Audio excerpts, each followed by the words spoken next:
Number 27 में ये जो आपका स्टॉक्स एंड बॉन्ड्स का जो आपका डिफरेंस दिया आपने, उसको थोड़ा एक बार ब्रीफिंग कर दीजिएगा सर। ठीक है, वो कर देते हैं। स्वैप में अभी लेनी 26 हम अभी भटक जाएंगे, लेकिन हल्का फुल्का मैंने आपको बता दिया है कि एक शेयर के बदले हम दूसरा शेयर देते हैं, एक बॉन्ड के बदले दूसरा बॉन्ड देते हैं, उसी को स्वैप बोलते हैं। स्वैप मतलब एक्सचेंज, बस इतना है। लेकिन पढ़ूंगा आगे 7th लेसन में आएगा। अभी मैं आपको स्टॉक और प्रेफरेंस शेयर और जो डिवेंचर का मैं डिफरेंस दिया है वो बता देता हूँ।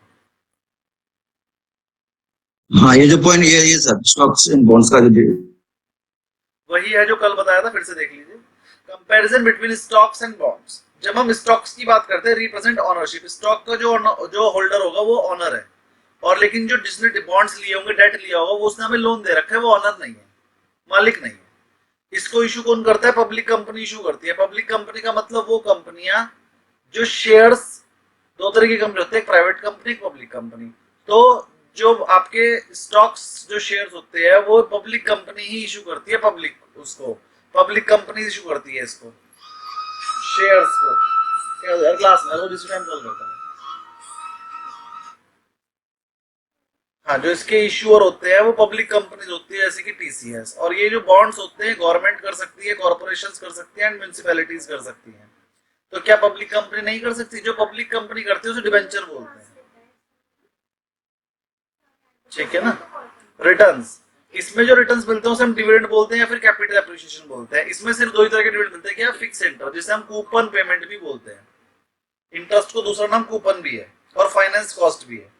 रिस्क क्या होता है इसमें? हाई रिस्क होता है, क्योंकि अगर लॉस हो गया तो जो उसकी अपनी कैपिटल जो लगी है वो भी चली जाएगी, लेकिन रिटर्न भी हाई है, सारा का सारा प्रॉफिट इन्हीं का होता है। इसमें क्या होता है? थोड़ा लोअर रिस्क रहता है, क्योंकि अगर आपको कंपनी को लॉस भी हो गया तो भी आपको पैसे पूरे मिलेंगे, आपका ब्याज पूरा मिलेगा आपको। स्टेडी रिटर्न है, स्टेडी मतलब कंटिन्यूअस और सेम रिटर्न रहते हैं, अनलेस इश्यूअर डिफॉल्ट्स। लेकिन अगर कंपनी ही डिफॉल्ट कर दे, डिफॉल्ट का मतलब क्या होता है? कंपनी पैसा दे ही नहीं पा रही है, कंपनी इंसॉल्वेंसी में जा रही है।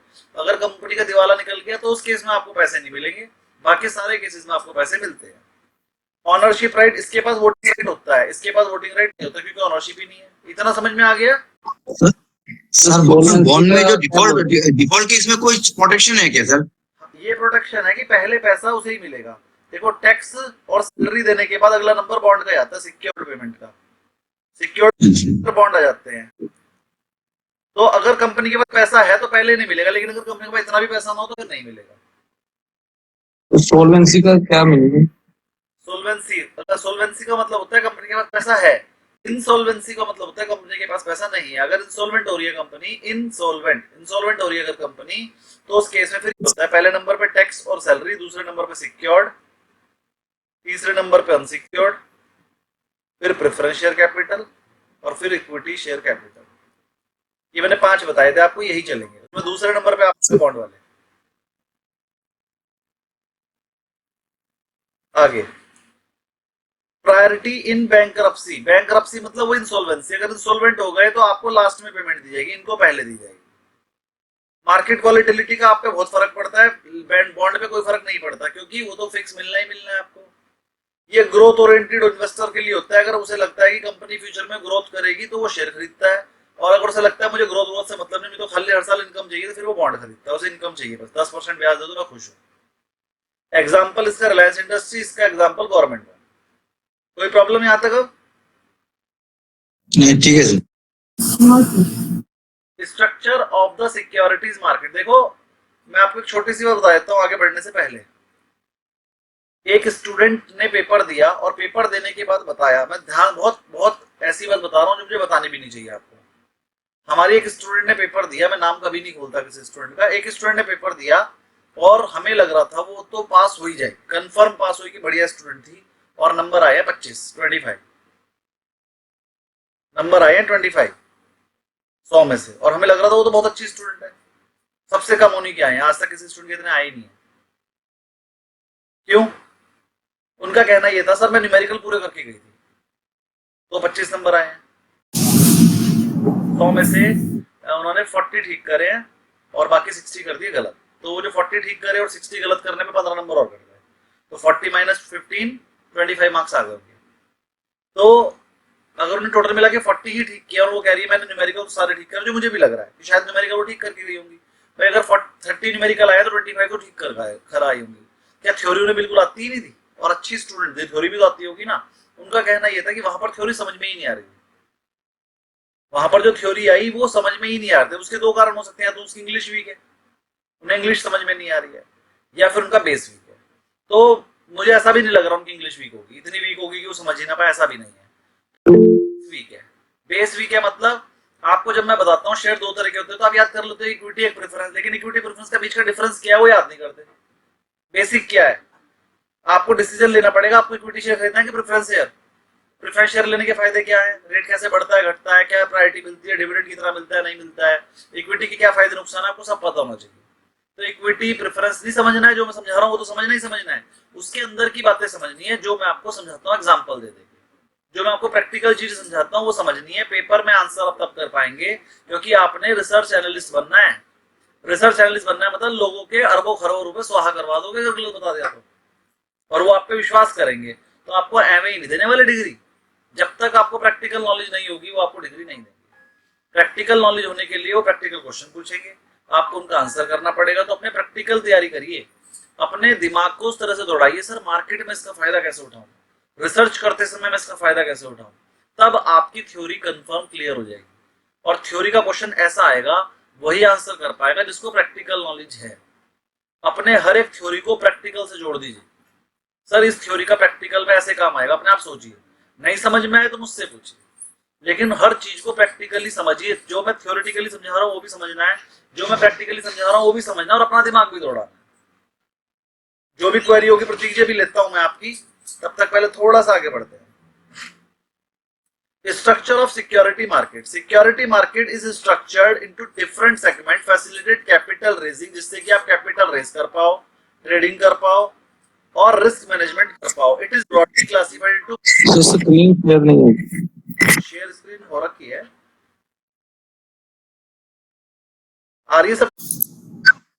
तो मेरी कोई क्वेरी नहीं है। ओके, वो क्या कर रहे हैं कि जैसे उन्होंने पूछा अगर इक्विटी शेयर क्या होता है, वो पहले बताएंगे हमें। वो क्वेश्चन में हमें बता रहे हैं इक्विटी शेयर तो owner of the company, and उसी के अंदर और करके वो एक और क्वेश्चन जोड़ देते हैं। एक क्वेश्चन में they are playing with the language, nothing more. हाँ, एक क्वेश्चन मैं आपको और बता रहा हूँ, चलिए आंसर बताइएगा। क्वेश्चन गिवन है, देखिए मैं आपको बता रहा हूं, इस तरह के क्वेश्चन आए हैं। Sale 10 lakh, net profit margin 50%, EBIT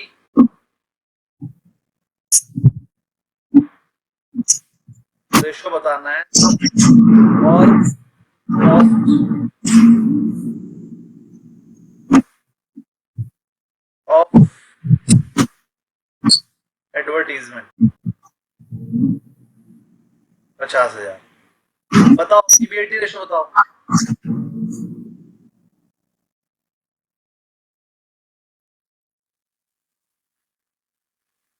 cell 20 क्या आएगा?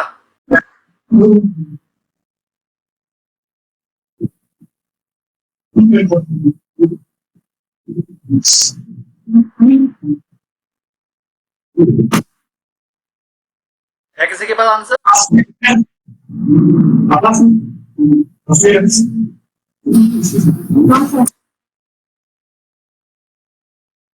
है किसी के पास आंसर? इतना इजी क्वेश्चन है, ये भी नहीं हो रहा।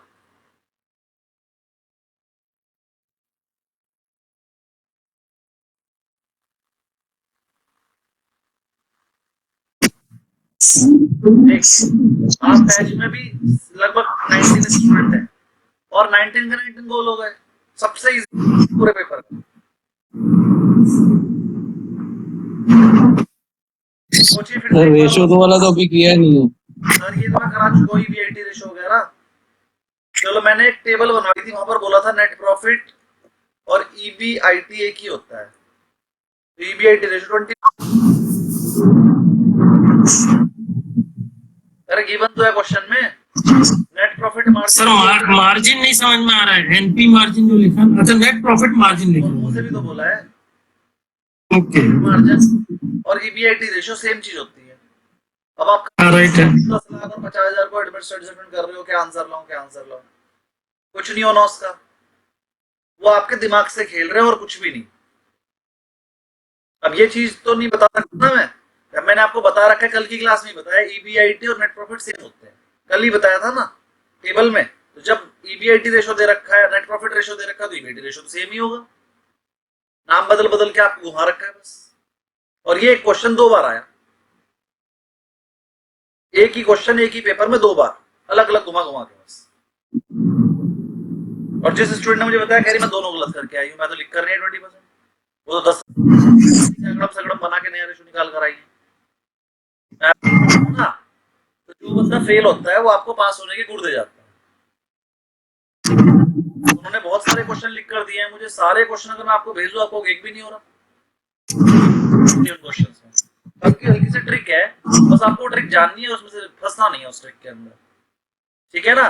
तो ध्यान से समझिए जिससे कि आपका दिमाग ये वाली बात पे काम करे कि नेट प्रॉफिट मार्जिन और ईबीआईटी रेशो तो सेम ही होता है, मुझे दिमाग लगना ज्यादा।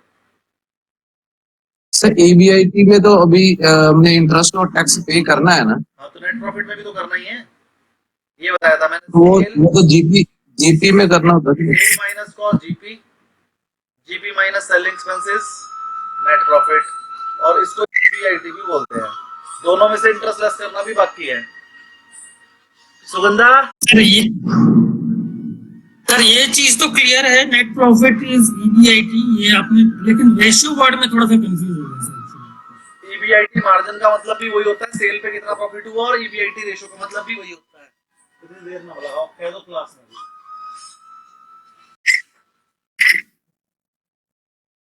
चलिए, मतलब आपको समझ में आ रहा है ना कि वहां पर क्या आने वाला है। वो कुछ भी नहीं, आपके साथ गेम खेल रहे हैं, आपके दिमाग से खेल रहे हैं। वो ये नहीं चाहते कि हमारे पास वो बच्चा आ जाए जो भैया मैं पूरे दिन रात पढ़कर आया हूँ, रट्टाफिकेशन करके मैं आ गया ना। जिसका दिमाग चलता हो वो आए, वो चेक कर कि नहीं, वो 20 चीजें दे देंगे, उनकी नहीं है कुछ, क्योंकि वो वाला सिस्टम नहीं चलेगा। जो भी गिवन हो, एक बार प्लस माइनस करके देख लेते हो, एक बार डिवाइड करके देख लेते हो, कोई ना कोई आंसर तो मैच हो ही जाएगा। वो कोई ना कोई वाला आंसर नहीं देंगे, वो ये इतनी फालतू की चीजें दे देंगे, लंबे लंबे क्वेश्चन दे देंगे, आप परेशानी हो गया। लेकिन पेपर बहुत इजी है। आपने अपना सर यहाँ पर मतलब ईबीआईटी रेशियो बोल रहे हैं, तो अगर सेल अगर 1000 करोड़ का है और नेट प्रॉफिट 300 करोड़ आया है, तो हमारा रेशियो 1:0.3 कहलाएगा सर। 30% के लाएगा। हाँ 1:0.3, मतलब वही 30%, राइट। 1:0.3 नहीं हुआ, ये 0.3/1 हुआ। 30% का मतलब होता है 0.3/1, 1:0.3 नहीं। क्लियर?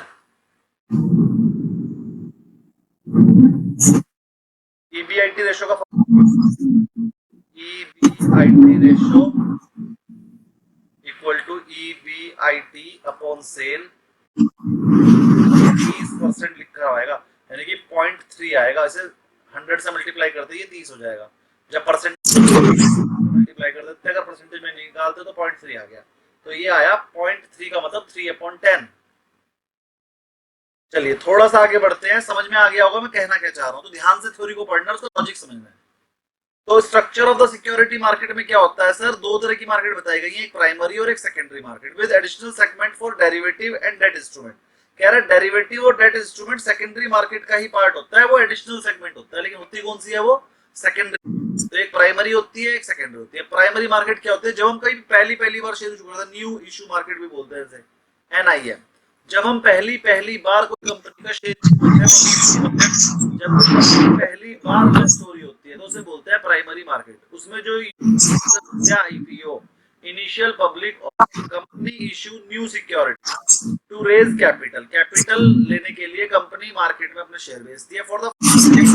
जब सब अपने आप को म्यूट रखिए, जब पहली बार बेचती है तो उसको बोलते हैं primary market. Investors buy directly from the issuer, company और गवर्नमेंट। अब जरा ध्यान समझिए, जब हम प्राइमरी मार्केट में शेयर इशू करते हैं तो वो 2 तरीके से हो सकता है। पहली बात तो समझ में आ गई कि वो मार्केट में पहली बार आ रहा है, मतलब पब्लिक के पास। मार्केट का मतलब यहाँ पर क्या है, पब्लिक के पास, कि जो मुझे जानता नहीं पहचानता नहीं, कोई भी आके खरीद लो, एक शेयर भी खरीद लो 10 रुपए का। तो उसे बोलते हैं आईपीओ। और आईपीओ किस में आता है? प्राइमरी मार्केट में। और जब वही शेयर जो हमारा आईपीओ में आ गया था, जब उनसे आपस में खरीद बेच करते हैं तो उसे बोलते हैं सेकेंडरी मार्केट। इतना तो समझ में आ गया ना? Yes sir. Very good. अब पहली बार शेयर यस। पहली बार जो शेयर है वो दो बंदे बेच सकते हैं। कौन कौन? जरा ध्यान समझिए। मैंने एक कंपनी बनाई, वो उस टाइम पर 50 लाख रुपए लगा के बनाई थी और मैंने उसे 20 साल काम किया। 20 साल में मेरे जो 50 लाख के शेयर थे वो बढ़कर अब उनकी वैल्यू हो गई 50,000 करोड़। अब वो 50,000 करोड़ के शेयर मेरे पास हैं। कंपनी को 10,000 करोड़ की जरूरत और पड़ी। कंपनी ने कहा भैया चलो बैंक से ले लेते हैं, बैंक ने देने को मना कर दी, या फिर प्रमोटर ने कहा चलो मार्केट से ले लेते हैं। तो प्रमोटर के पास 50 लाख करोड़ के शेयर पहले से थे, उसने 10 लाख करोड़ के शेयर मार्केट में और इशू कर दिए। तो 10 लाख करोड़ के शेयर मार्केट में और इश्यू हो गए तो कंपनी की नई शेयर कैपिटल कितनी हो गई? 60 लाख करोड़, 60 लाख करोड़। 50 लाख करोड़ पहले से थी, 10 लाख करोड़ का न्यू इश्यू कर दिया तो कंपनी की होगी कैपिटल 60 लाख करोड़। शेयर 10 लाख करोड़ के मार्केट में गए, 50 लाख करोड़ के शेयर पहले से प्रमोटर के पास है, 10 लाख करोड़ के शेयर मार्केट में और चले गए, उसके बदले कंपनी के पास 10 लाख करोड़ और आ गया। और जो पैसा कंपनी के पहले से था वो तो था ही, 10 लाख करोड़ जो और आ गया, कंपनी ने उस पैसे से बिजनेस करना स्टार्ट कर दिया। तो इसे बोलते हैं न्यू पब्लिक इश्यू हुआ और इसका कैश जो है net proceeds are received by the company and used for the business. तो हम इसे क्या बोलते हैं? अरे भैया इस फोन को ले जाओ यहां से।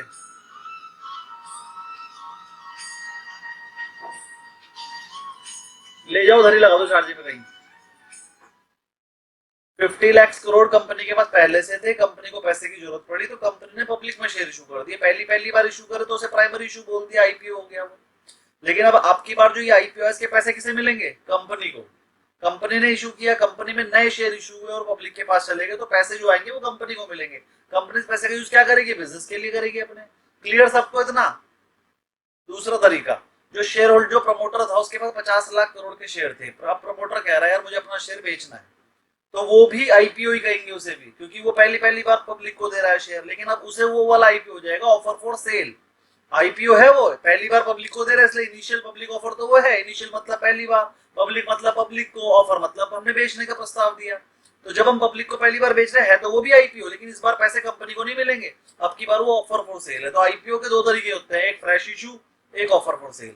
अब ऑफर फॉर सेल में क्या होगा? जो प्रमोटर के पास अपने पास 50 लाख करोड़ के शेयर तो उसमें 10 लाख करोड़ के शेयर वो अपने वाले कंपनी के मार्केट में बेच रहा है, तो जो पब्लिक पैसा देगी वो किसे मिलेगा? प्रमोटर को। अब कंपनी के पास एक भी रुपया नहीं जाएगा। और है दोनों को दोनों आईपीओ। तो आईपीओ भी दो तरह का होता है, एक फ्रेश इशू, वो पैसा कंपनी के पास जाता है, और एक ऑफर फॉर सेल, वो पैसा प्रमोटर के या जिस भी शेयर होल्डर के पास वो शेयर है उसके पास जाता है। तो आईपीओ, अब जरा समझ लेंगे इस चीज को अच्छे से एक बार और। अगर कंपनी को इशू निकालना है, इशू, वो दो तरीके से निकाल सकता है। सॉरी, मार्केट जो है दो तरह की होती है,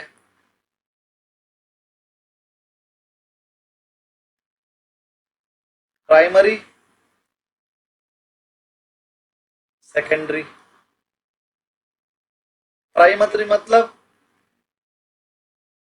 first, FIRST, first time to public.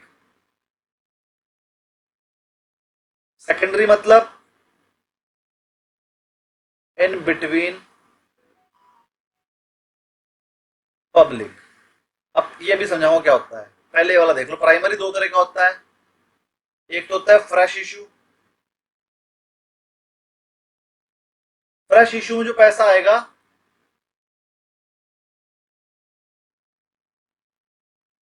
पैसा कंपनी को मिलेगा। ऑफर फॉर सेल,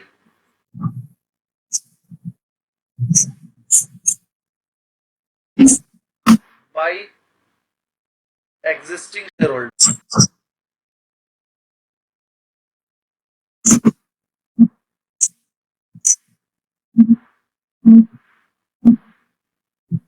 सबको समझ में आ गया हुआ है? तो मार्केट दो तरह की होती है, म्यूट कर लीजिए सब अपने आप को। मार्केट दो तरह की होती है, एक प्राइमरी, एक सेकेंडरी। प्राइमरी वो जो पहली बार बेच रहे हैं, सेकेंडरी वो जो पहली बार बेचने के बाद आपस में ट्रेडिंग करते हैं। शिवम ने शुभम को बेच दिया, शुभम ने राम को बेच दिया, राम ने रोहन को बेच दिया, रोहन ने रहीम को बेच दिया, रहीम ने किसी और को। ये होती है इन बिटवीन पब्लिक। इससे कंपनी का कोई लेना देना नहीं है। शेयर चाहे 1 लाख रुपए का हो, चाहे 1 रुपए का हो, कंपनी को फर्क पड़ता ही नहीं उससे। तो प्राइमरी मार्केट वो जो पहली बार पैसा आएगा, उसमें अगर वो कंपनी ने फ्रेश इशू करा हो तो पैसे कंपनी को मिल जाएंगे। और अगर वो वाला इशू प्रमोटर ने या किसी शेयर होल्डर ने करा होगा तो पैसे शेयर होल्डर को मिल जाएंगे। अब जब इनके वाले शेयर मार्केट में आ गए तो वो शेयर जिसने खरीदे वो दूसरे को भी तो बेच सकता है ना। तो अब की बार जब वो शेयर बेच रहा है तो वो आप जैसे और मेरे जैसे किसी बंदे को ही बेच रहा है। तो यहाँ पर प्रमोटर ने नहीं लिया, कंपनी ने कोई पैसा नहीं दिया, राम ने रहीम को बेच दिया, तो राम के पास से शेयर चले गए, रहीम के पास आ गए, और रहीम के पास से पैसे चले गए, राम के पास आ गए। तो पैसा और शेयर पब्लिक के बीच में घूम रहे हैं। अब इस चीज से कंपनी को कोई फर्क नहीं पड़ेगा। अच्छा अब एक बात बताइए, अडानी का शेयर 4,000 रुपए का था, एक रिपोर्ट आई और वो 1 महीने के अंदर 4,000 से 400 आ गया, तो बताओ कंपनी का कोई लॉस हुआ? No sir. एक शेयर कंपनी का 4,000 रुपए से 10 लाख करोड़ की मार्केट कैप थी, घट के 1 लाख करोड़ रह गई, 9 लाख करोड़ खत्म हो गई। 4,000 रुपए का शेयर 400 रुपए आ गया, तो क्या कंपनी को कोई फर्क पड़ा होगा? कंपनी की जेब से कोई पैसे नहीं सर, नहीं गए। नहीं, के पास है शेयर, है प्रमोटर के पास और पब्लिक शेयर होल्डर के पास। शेयर होल्डर के पास, चाहे वो प्रमोटर हो चाहे पब्लिक हो। और नुकसान किसका होगा? प्रमोटर का होगा और पब्लिक का होगा। कंपनी के पास अगर 100 लाख करोड़ है तो है, कोई ले थोड़ी सकता है। शेयर 0 करवा लो, 1 रुपया करवा लो, मेरे पास जो पैसे हैं मेरे पास ही रहेंगे। कंपनी अलग है, शेयर होल्डर अलग है। अब शेयर किसी भी वजह से 4,000 का शेयर 4 रुपए का हो जाए तो कंपनी को क्या फर्क पड़ रहा है? कंपनी जैसे काम कर रही करती रहेगी, जितने पैसे उसके पास ही रहेंगे, कुछ ही थोड़ी सकता है उससे। शेयर ऊपर नीचे होता रहने दो।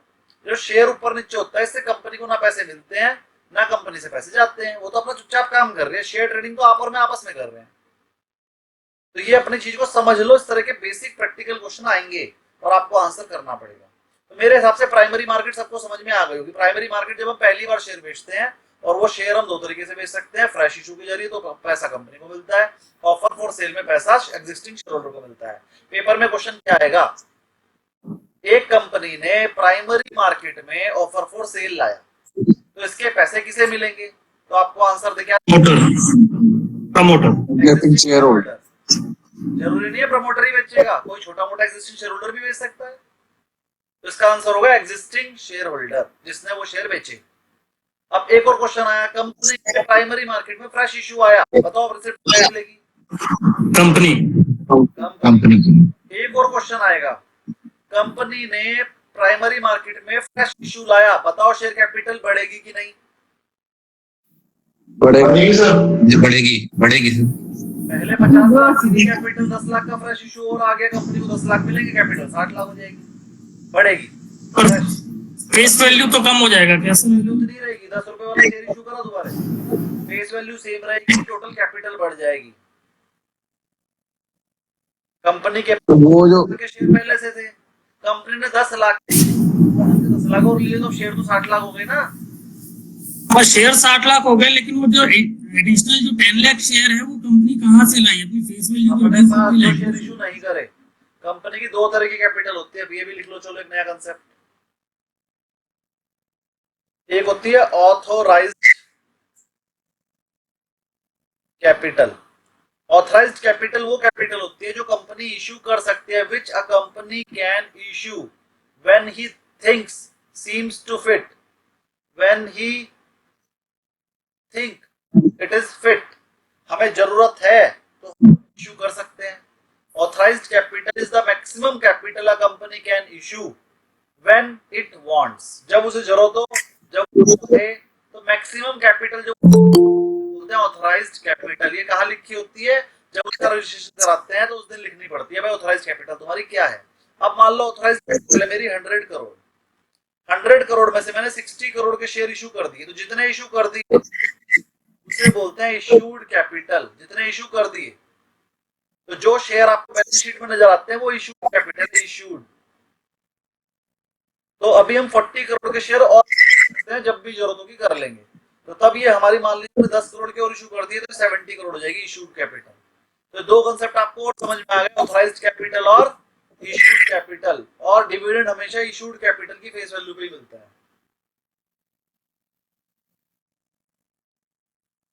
अब हम आ गए सेकेंडरी मार्केट। सेकेंडरी मार्केट में क्या होता है? जो शेयर आपने पहले खरीद बेच लिए वो हम आपस में, इन बिटवीन पब्लिक ही आपस में खरीद बेच रही है, उसे हम सेकेंडरी मार्केट बोलते हैं। जो आप एनएससी और बीएससी पे ट्रेड करते हो ये सेकेंडरी मार्केट है। ठीक, सेकेंडरी मार्केट का एक एग्जांपल हो गया एनएससी बीएससी। तो प्राइमरी और सेकेंडरी मार्केट अच्छे आ गई है, बाकी हम बुक पढ़ते हैं एक बार, सब अपने आप को म्यूट करेंगे। किसी की कोई क्वेरी हो तो आप हैंड रेज करेंगे। Sir, whatever this authorized capital is there, so anything we have to get permission from the SEBI. Is that right, sir? We have, देखिए परमिशन हमें लेनी पड़ती है at the time of registration. जब हम registration करते हैं तो उसके अंदर लिखते हैं सर हमारी ऑथराइज्ड कैपिटल इतनी है, तो सेबी हमसे फीस लेती है उसकी ऑथराइज तरीके से, फिर वो हमें सर्टिफिकेट ऑफ इनकॉर्पोरेशन इशू कर देती है चेक करके। तो हमने परमिशन तो एक बार ले लिया है कि हमारी ऑथराइज्ड कैपिटल 100 करोड़ की, हमने उसमें 60 करोड़ 60 करोड़ से इशू कर दिए, 40 करोड़ सब हमें इशू करने के लिए सेबी की परमिशन की जरूरत नहीं है। अब हमें परमिशन चाहिए किसकी? Share holder. Okay, sir. Sachin ji query बोलिए। सर ये पर्टिकुलर एग्जांपल जो आपने बताया कि 100 करोड़ जो ऑथराइज कैपिटल है और 60 करोड़ जो है वो कैपिटल इशू किए हैं, राइट? अब जो रिमेनिंग 40 करोड़ का जो कंपनी के पास जो बैलेंस है, सो मतलब कंपनी का जो ओरिजिनल कैपिटल है वो जितने का उन्होंने शेयर इशू किया है 60 करोड़ वो कहलाएगा कि 100 करोड़ कहलाएगा? कंपनी की कैपिटल 60 करोड़ है, जितने के पैसे उनके पास आ गए, जितने के शेयर इशू हो गए, जितना मार्केट में है, राइट? लेकिन वो कंपनी जो भी और इशू कर सकती है, उसके ऑथराइज 100 करोड़ है। He is able to get 40 crore from the public if deems fit, कि उनके रेट सही, राइट, वो नया इशू करेगी, पब्लिक पैसा देगी, वो ले लेगी। उसके लिए से दोबारा के पास नहीं जाना। अगर आपकी ऑथराइज्ड कैपिटल 100 करोड़ है और अब आपने 100 करोड़ पूरा इशू कर दिया और आपको 10 करोड़ और इशू करना है, तब सेबी के पास 100 करोड़ ऑथराइज्ड कैपिटल को आप इंक्रीज कराओगे। उसके लिए सेबी के पास जाना पड़ेगा, ऑथराइज्ड कैपिटल को इशू करना पड़ेगा दोबारा से, है ना? तो वो जी, तो यहाँ पर जो हम कंपनी का जो मार्केट कैप बोलते हैं that is basically issued capital के बेसिस पे ही बोलते हैं, राइट सर? हाँ, मार्केट कैप जो है वो इशूड कैपिटल से ही निकलता है। सर जो डिविडेंड काउंट करते हैं तो जो कंपनी के पास शेयर होते हैं वो भी उसमें भी डिविडेंड जाता है? चलो एक क्वेश्चन और आ गया सर, बहुत ही बढ़िया क्वेश्चन, एक कांसेप्ट इसको समझ लो। ये इरेज कर रहा हूँ।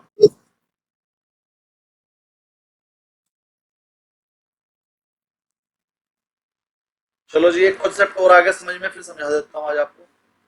कंपनी ने ऑथराइज AUTHORISED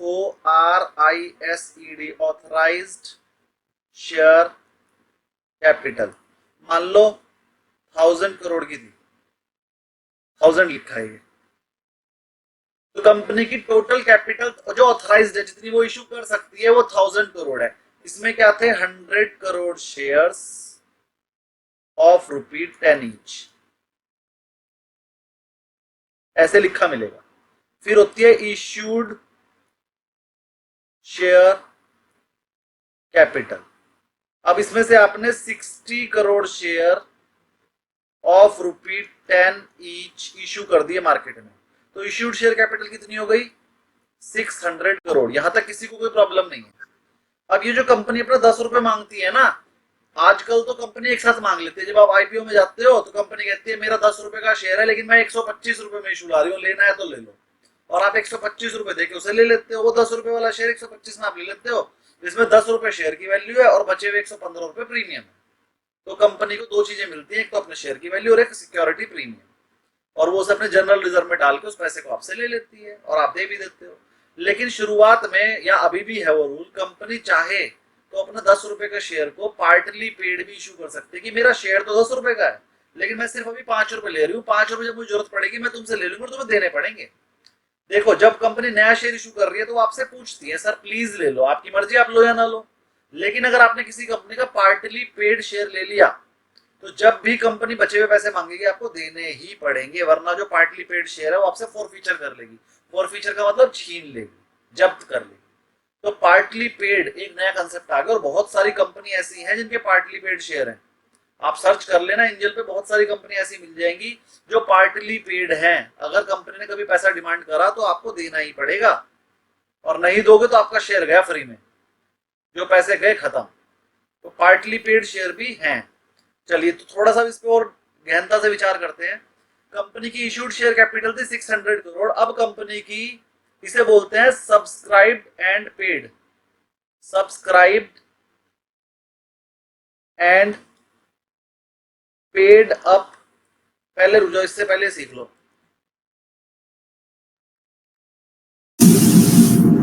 इश्यूड कैपिटल का वो पार्ट जो कंपनी का सब्सक्राइब हो चुका है उसे बोलते हैं subscribe and called up capital. अब जो 60 करोड़ शेयर्स थे वही शेयर 60 करोड़ शेयर्स 10 रुपए वाला of 10 each, but only 6 called up. 60 crore shares थे, 10 रुपए का ही एक था तो 600 करोड़ की थे, लेकिन अभी पूरे 10 रुपए मांगे ही नहीं है। तो इस वाली शेयर कैपिटल का नाम हो गया सब्सक्राइब कितना हुआ और कॉल कितना का। कॉल मतलब जितना पैसा मांगा, तो 60 करोड़ शेयर पे 6 रुपए मांगे तो इन 360 करोड़ की हो गई आपकी कॉल्ड अप कैपिटल। तो ये प्रॉब्लम किसी को यहाँ तक? कॉल्ड अप कैपिटल हो गई आपकी 360 करोड़। कोई प्रॉब्लम नहीं ना किसी को? बहुत नो सर। अब क्या हुआ, आप कंपनी के 6 रुपए कैसे मांगे? कंपनी के 2 रुपए एक बार मांगे, दे दिए लोगों ने। फिर 2 रुपए एक बार मांगे, दे दिए। फिर जब 2 रुपए एक बार मांगे 60 करोड़ शेयर पे, तो 10 करोड़ वालों ने नहीं दिए, ड्यू है अभी। तो 360 करोड़ कॉल्ड अप कैपिटल थी, उसमें से लेस कर देंगे अनपेड अमाउंट। इसे बोलते हैं कॉल इन एरियर। पैसा देना बाकी है। अब कितने बंदों ने? 10 करोड़ बंदों ने 2 रुपए नहीं दिए, 20 करोड़ अभी हमारे पास नहीं आए। तो ये जो 340 करोड़ आया इसे बोलते हैं पेड अप कैपिटल। अब इसे अपने हिसाब से नोट कर लो। अब सर का क्वेश्चन ये था, सर डिविडेंड कौन सी पे देना है? तो आपका आंसर ना तो यहाँ 1000 करोड़ है, ना 600, ना 360। जितना ये जो 20 करोड़ नहीं दिए इसमें भी डिविडेंड नहीं मिलेगा। पेड अप डिविडेंड मिलता है। जितनी पेड हो गई, जितने का पैसा कंपनी को मिल गया, उतने पे ही कंपनी डिविडेंड देती है। अब ये वाला क्वेश्चन अगर थ्योरी में आ गया ना तो आप गलत कराओगे, इसलिए मैंने पूरा कंसेप्ट सिखा दिया। अब अगर वहां पर पेपर में आ गया कि डिविडेंड कौन सी कैपिटल पे दिया, तो नीचे 4 ऑप्शन आ गए, authorise share capital, issued share capital, subscribe share capital और पेड अप कैपिटल। तो आप आंसर करोगे पेड अप कैपिटल। वहां पर एक ऑप्शन ये भी आ सकता है, called up capital less calls in arrear. तो यही है पेड अप कैपिटल का फॉर्मूला कि कॉल्ड अप कैपिटल में से अगर कोई कॉल्स इन एरियर हो तो वो लेस कर दो, तो क्या आ जाता है? Paid up capital. तो पेड अप कैपिटल का फॉर्मूला भी लिखा सकता है वहां पर, called up capital minus calls in arrear, तो उसी पे टिक लगाना है। तो मेरे हिसाब से शायद आपको ये चारों कॉन्सेप्ट समझ में आ गए होंगे। 4 तरह की शेयर कैपिटल होती है। किसी की कोई क्वेरी हो तो हैंड रेज कीजिए। ये आपके कोर्स का क्वेश्चन नहीं था, लेकिन पेपर में कुछ भी आ सकता है। पूछेंगे, मैं आपको हमेशा कंसेप्ट सिखाऊंगा नए नए, तो क्वेश्चन पूछने बहुत जरूरी है। अगर आप नहीं पूछते तो मैं नहीं बता सकता, कोर्स में तो ये है ही। सर वो फॉर्मूला फिर से बता दीजिए। कॉल्ड अप कैपिटल में जितना पैसा नहीं आया वो paid up capital. Called up capital minus calls in arrear equal to paid up capital. No, no, sir. First it is 1000 crores, it is only share capital. Then issue capital. Issue share capital. बिल्कुल, 1000 crore is the authorized capital. From the 1000 crore, company issue only 60% capital. That is called issued capital. From the issued capital of 600 crore, we have called up only rupees 6 out of 10. So there are 360 crore of the called up capital. कभी-कभी paper में पूछ लेता है uncalled capital कितनी है? uncalled capital 240 होगा ये। 4 रुपए 60, 240 आ जाएगी।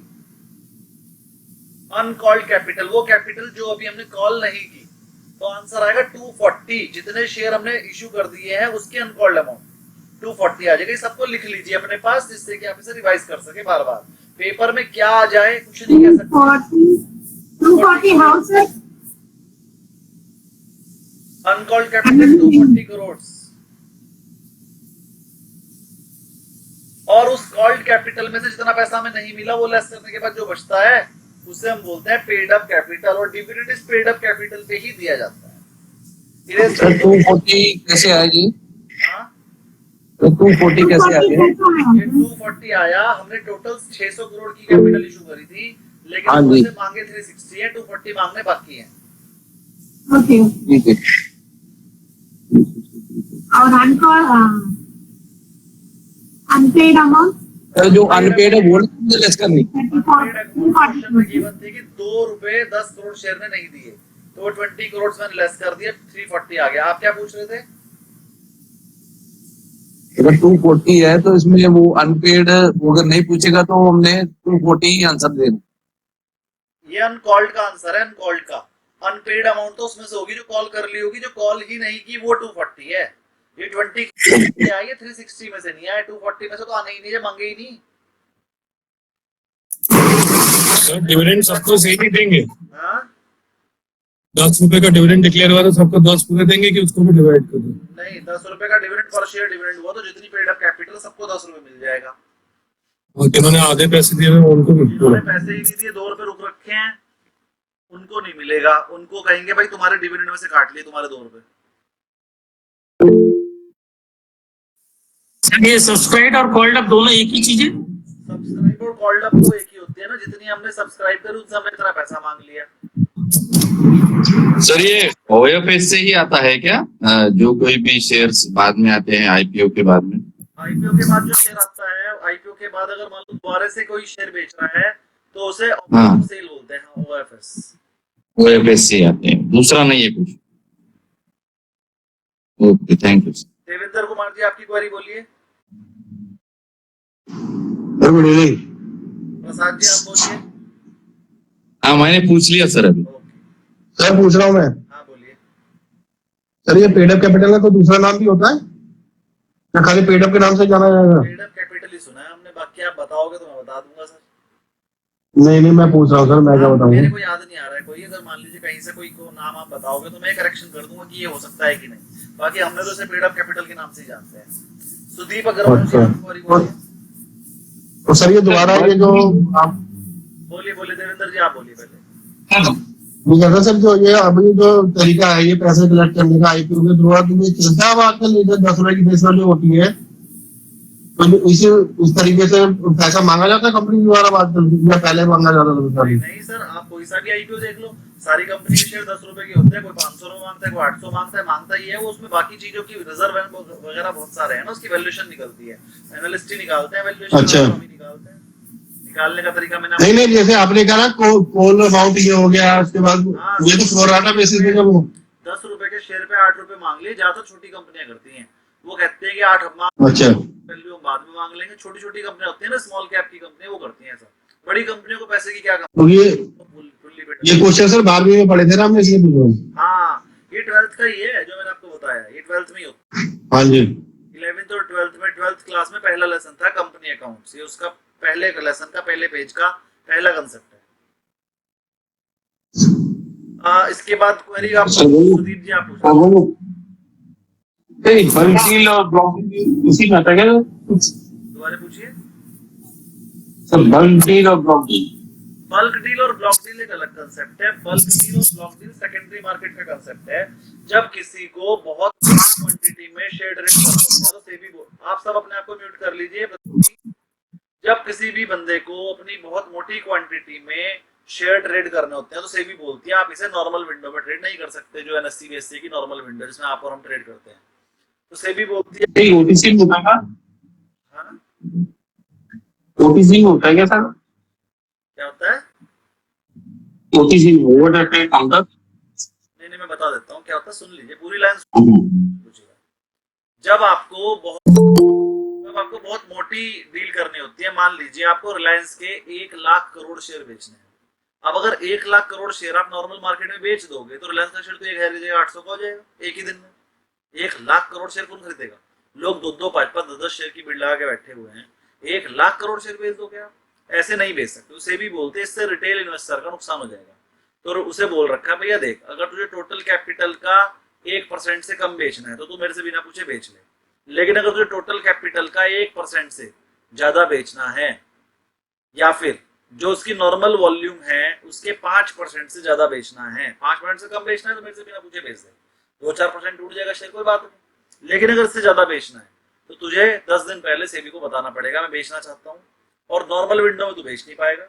जब तू सेबी को बताएगा तो बहुत सारे म्यूचुअल फंड के बंदे और बहुत सारे बड़े बड़े इन्वेस्टर हमसे कांटेक्ट में रहते हैं।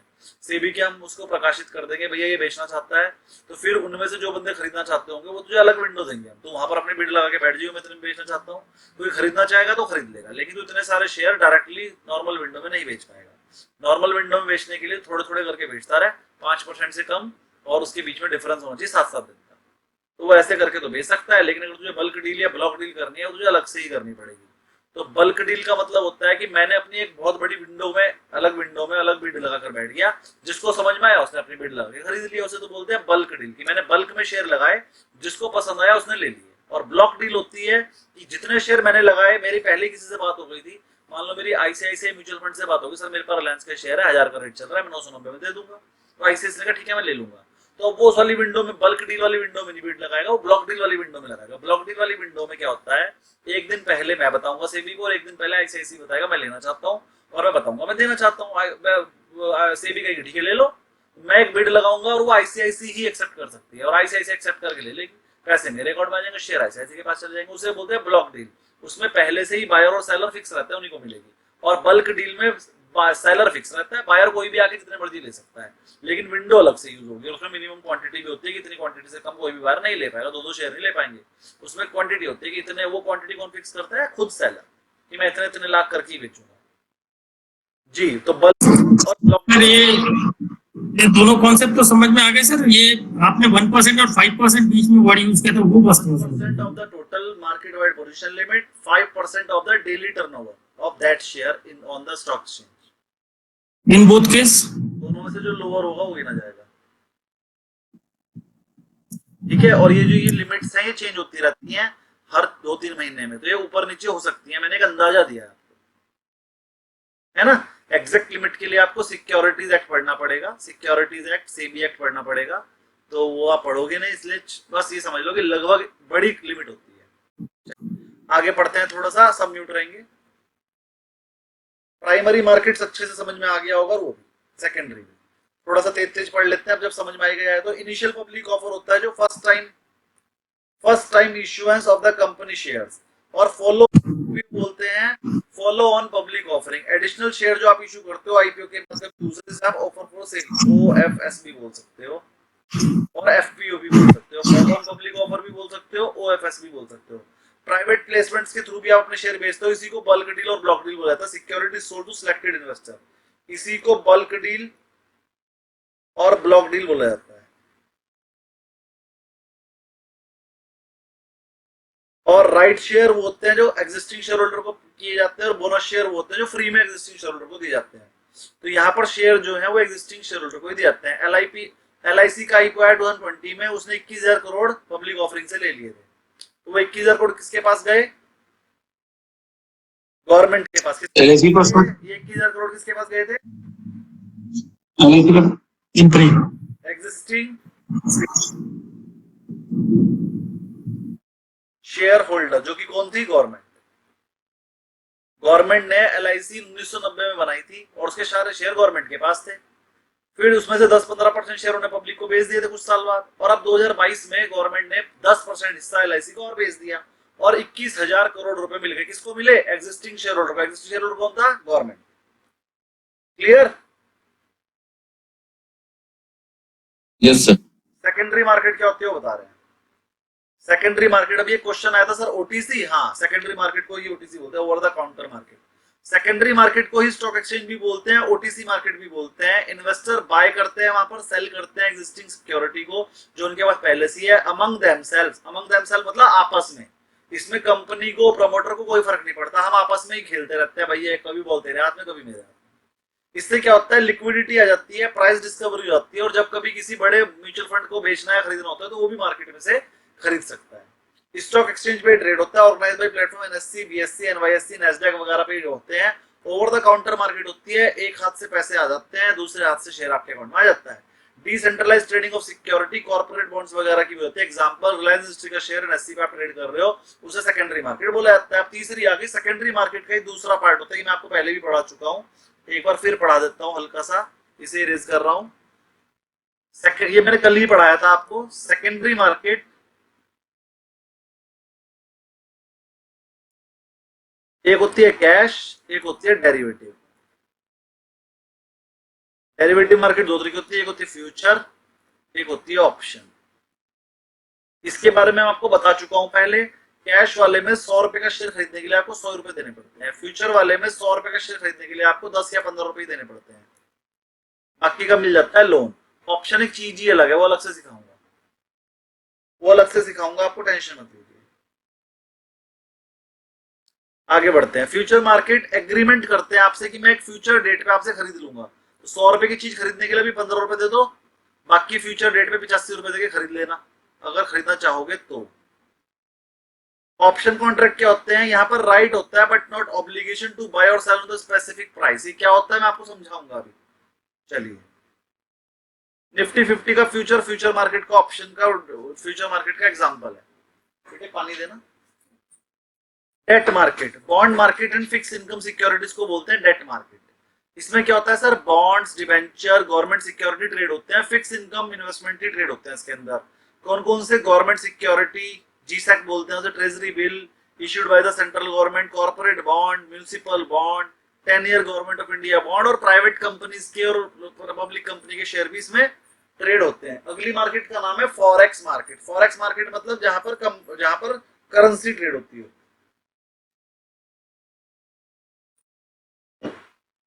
फॉरेक्स मार्केट का मतलब trading of currency like USD dollar, Indian rupees, euro, इन सब की ट्रेडिंग होती है, उसे बोलते हैं फॉरेक्स मार्केट। अगली होती है कमोडिटी मार्केट। कमोडिटी मार्केट मतलब एमसीएक्स, जहां पर gold, silver, crude oil, agriculture product है ना, धनिया, ये सब ट्रेड होता है, जीरा, मिर्ची, ये सब ट्रेड होता है। एग्जांपल आपको पता है, कंक्लूजन भी आपको पता है भैया। बहुत सारी तरह की मार्केट होती है, कौन कौन सी ये आगे देखो।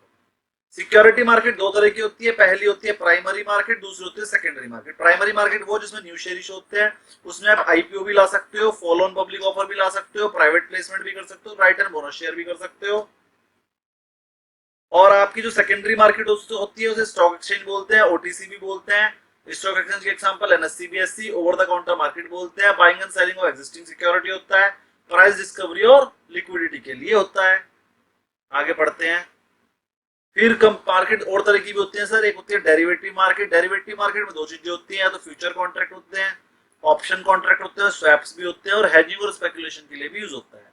डेट मार्केट होती है सर, उसमें फिक्स इनकम सिक्योरिटी होती है, गवर्नमेंट सिक्योरिटी होती है, कॉर्पोरेट बॉन्ड भी होते हैं, म्युनिसिपल बॉन्ड भी होता है, और fix income fix interest earning भी होती है। फिर होती है फॉरेक्स मार्केट, उसको करेंसी मार्केट भी बोलते हैं। फॉरेक्स मार्केट को, उसमें ट्रेडिंग होती है करेंसी की, फॉरेक्स डेरिवेटिव की, मतलब करेंसी के ही डेरिवेटिव की। और ये कौन मैनेज करता है? सेंट्रल बैंक करता है। ये इंपॉर्टेंट चीज है। करेंसी मार्केट को कौन मैनेज करता है? आरबीआई। इसे सेंट्रल बैंक भी बोलते हैं। तो जो मैडम की मैं बात बता रहा था वो मेरे से कह रही थी सर ऑप्शन में नया ही ऑप्शन आ गया, सेंट्रल बैंक। अब सेंट्रल बैंक ऑफ इंडिया तो कर नहीं सकते, तो छोटा सा बैंक है। अरे भैया, सेंट्रल बैंक का मतलब सेंट्रल बैंक ऑफ इंडिया नहीं है। सेंट्रल बैंक का मतलब यहाँ पर आरबीआई है, सेंट्रल का बैंक, सेंट्रल गवर्नमेंट का बैंक, आरबीआई। तो फॉरेक्स मार्केट को, करेंसी मार्केट को कौन ट्रेड करता है, कौन रेगुलेट करता है? आरबीआई। और जो स्टॉक मार्केट को कौन करता है? NSC, BSc, SEBI. चलिए सर, ये भी समझ में आ गया सेंट्रल बैंक वाली बात। चलो, यहां तक किसी को कोई क्वेरी तो बोलिए। देवेंद्र अग्रवाल और सुदीप अग्रवाल जी का हैंड रेज है, अगर आपकी कोई क्वेरी है तो दोबारा बताइए। किसी और की कोई क्वेरी हो? किसी और की कोई क्वेरी? किसी और की कोई क्वेरी नहीं है। बहुत बढ़िया। कैसी लग रही है आज की क्लास? 1 घंटा हो गया। एकदम बढ़िया, बहुत बढ़िया। चलो ठीक है सर। एक आप लोगों ने जो 150 क्वेश्चन मैंने दिए थे वो करने हैं। कोई भी बंदा क्वेरी नहीं ले रहा है, वो कर लीजिए। और सब अपने आप को प्लीज म्यूट मेरी दो क्वेरी थी, वो न्यूमेरिकल क्वेश्चन दो थी, मैं लास्ट में पूछूंगा। तो हाँ, आप लोगों की जिसकी भी न्यूमेरिकल की कोई क्वेरी है वो लास्ट में मैं ले लूंगा, आपने तैयार रखिएगा। Very good. चलिए, सब अपने आप को रखेंगे, हम आगे बढ़ रहे हैं। आज मैं समझा रहा हूँ वही वाला क्वेश्चन जो आपने मेरे से कल पूछा था सर, 10 साल 50 साल पहले की सिक्योरिटी है हमारे पास, वो फिजिकल फॉर्म में है, क्या वो हो जाएंगे, डीमटेरियलाइज हो जाएंगे? हाँ हो जाएंगे, वही सिखा रहा हूँ। डीमटेरियलाइजेशन ऑफ द सिक्योरिटी, मतलब डीमटेरियलाइज का मतलब होता है डीमैट में डालना। इसको याद कर लो, देखो इसमें भी डी आ गया और इसमें भी डी आ गया। तो डीमटेरियलाइज का मतलब होता है फिजिकल से डीमैट में डालना। तो dematerialisation is the process of converting physical share into the electronic form. Electronic form मतलब डीमैट में डालना। This makes the trading and handling security more efficient and secure. इससे क्या होगा? आपका शेयर खोएगा नहीं, एकदम से ट्रांसफर हो जाएगा, कहीं भागना नहीं है, पैसे भी आपके एकदम से आ जाएंगे, आपको कैश में या कैसे भी लेने नहीं। और रीमेटेरियलाइजेशन का मतलब क्या होता है सर, आपने डीमेटेरियलाइज कर दिया था उस शेयर को, लेकिन आपको मजा नहीं आ रहा डीमेट में रखने में, नहीं सर मैं तो अपना तकिए के नीचे रख के सोऊंगा, तो ठीक है उसे रीमेटेरियलाइज कर लो। अब रीमेटेरियलाइज नहीं होता, गवर्नमेंट ने मना कर दिया, जो एक बार डीमेटेरियलाइज हो गया उसे रीमेटेरियलाइज तो होएगा ही नहीं, तो अब प्रोसेस ये बंद हो गया। लेकिन फिर भी समझ लो, rematerialization is the process of converting electronic share को वापस फिजिकल में बना दो। सर अब होता ही नहीं है, अब तो प्राइवेट कंपनी को भी डीमेटेरियलाइज करने को कह दिया गवर्नमेंट ने। टाइप्स ऑफ शेयर मैं कल ही पढ़ा चुका हूं आपको, इक्विटी शेयर होता है और प्रेफरेंस शेयर होता है, और तेजी से पढ़ेंगे। Equity share represent the ownership of the company and provide voting right भी आपके पास होता है। They carry the highest risk but also the potential for high return. कह रहा रिस्क भी उनका सबसे ज्यादा होता है क्योंकि सबसे लास्ट में पेमेंट उन्हें मिलती है, लेकिन सबसे ज्यादा प्रॉफिट भी उन्हीं को मिलता है, जो भी प्रॉफिट होता है सारा उन्हीं का होता है। Types of equity share, equity share के भी टाइप होते हैं। इक्विटी शेयर एक तो ऑर्डिनरी इक्विटी शेयर होता है सर, एक होता है वोटिंग इक्विटी शेयर, तो ऑर्डिनरी हो गया, ऑर्डिनरी को भी वोटिंग होता है, लेकिन एक नॉन वोटिंग इक्विटी शेयर भी हो गया। Sir non voting equity share को हम प्रेफरेंस शेयर भी बोल सकते हैं, कोई और शेयर भी बोल सकते हैं, नाम बन गया। बोनस शेयर वो जो हमने फ्री में दिए हो, राइट शेयर वो जो हम एग्जिस्टिंग शेयर होल्डर को देते हैं डिस्काउंटेड प्राइस पे। डिस्काउंटेड प्राइस में मतलब रेट तो चल रहा है 100 रुपए, लेकिन हम कह रहे हैं अगर किसी ने हमारे शेयर लेने हैं तो हम एग्जिस्टिंग शेयर होल्डर को, जिनके पास हमारे पहले से शेयर है, उन्हें हम दे देंगे 900 रुपए में, तो इसे बोलते हैं राइट शेयर। और स्वेट इक्विटी शेयर देते हैं अपने एम्प्लॉय को फ्री में, बोनस शेयर की तरह होते हैं, लेकिन इस चीज का ही नाम होता है चल तूने मेरा 40 साल जॉब करी, मैं तुझे स्वेट इक्विटी शेयर दे रहा हूँ, फ्री में ही मिलते हैं ये। लेकिन इसे बोनस शेयर नहीं बोला जाता क्योंकि ये एग्जिस्टिंग शेयर होल्डर को नहीं मिल रहे, एग्जिस्टिंग एम्प्लॉइज को मिलते हैं। किसको मिलते हैं? एम्प्लॉइज को, डायरेक्टर को। डायरेक्टर भी कंपनी का एम्प्लॉय होता है। फीचर्स ऑफ इक्विटी शेयर बताओ क्या होती है विशेषता, सब अपने आप को म्यूट रखिए। पहला, इसका वोटिंग राइट होता है और कंपनी के डिसीजन में यही वोट करता है। हायर रिस्क होता है इसका, रिस्क तो हाई होता है, अगर कंपनी को लॉस हो गया तो भैया से कुछ मिलेगा नहीं, लेकिन हाई रिटर्न भी होता है, कंपनी को जितना भी प्रॉफिट होगा सारा इसका है। Dividend depends on the company performance, dividend की कोई गारंटी नहीं होती, अगर कंपनी को प्रॉफिट होगा तो मिलेगा, और कोई फिक्स डिविडेंड से नहीं मिलता है। अगला पॉइंट आ गया प्रेफरेंस शेयर। यहां तक किसी को कोई प्रॉब्लम हो तो बोलिए, वरना प्रेफरेंस शेयर पढ़ाऊंगा, सब कल पढ़ा चुका हूं। स्वेट इक्विटी और ईसॉप्स में क्या डिफरेंस है? ईसॉप और स्वेट इक्विटी सेम है, नाम अलग अलग है, काम एक ही।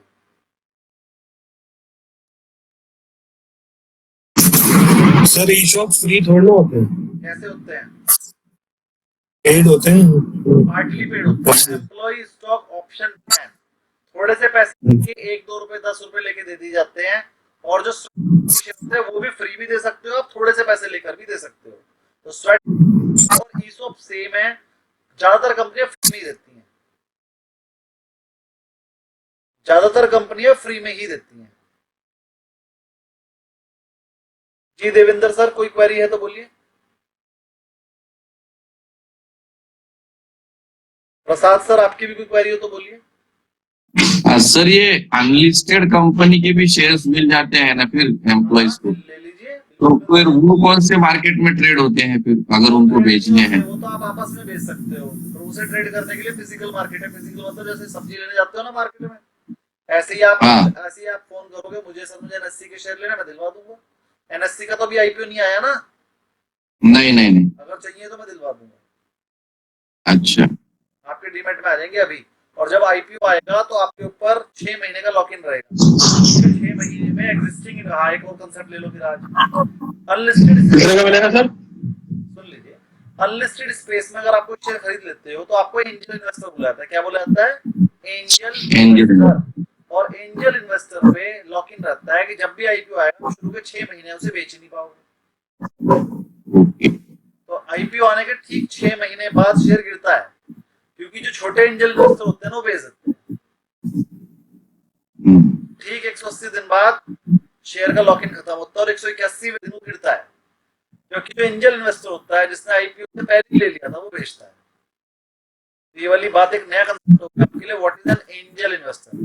और मैं गारंटी कर सकता हूँ बड़े बड़े लोगों को एंजल इन्वेस्टर का मतलब नहीं पता। लोग सोचते थे एंजल इन्वेस्टर का मतलब बड़ा इन्वेस्टर। अगर आप अनलिस्टेड इसमें भी 2 शेयर लिए तो आप एंजल हो।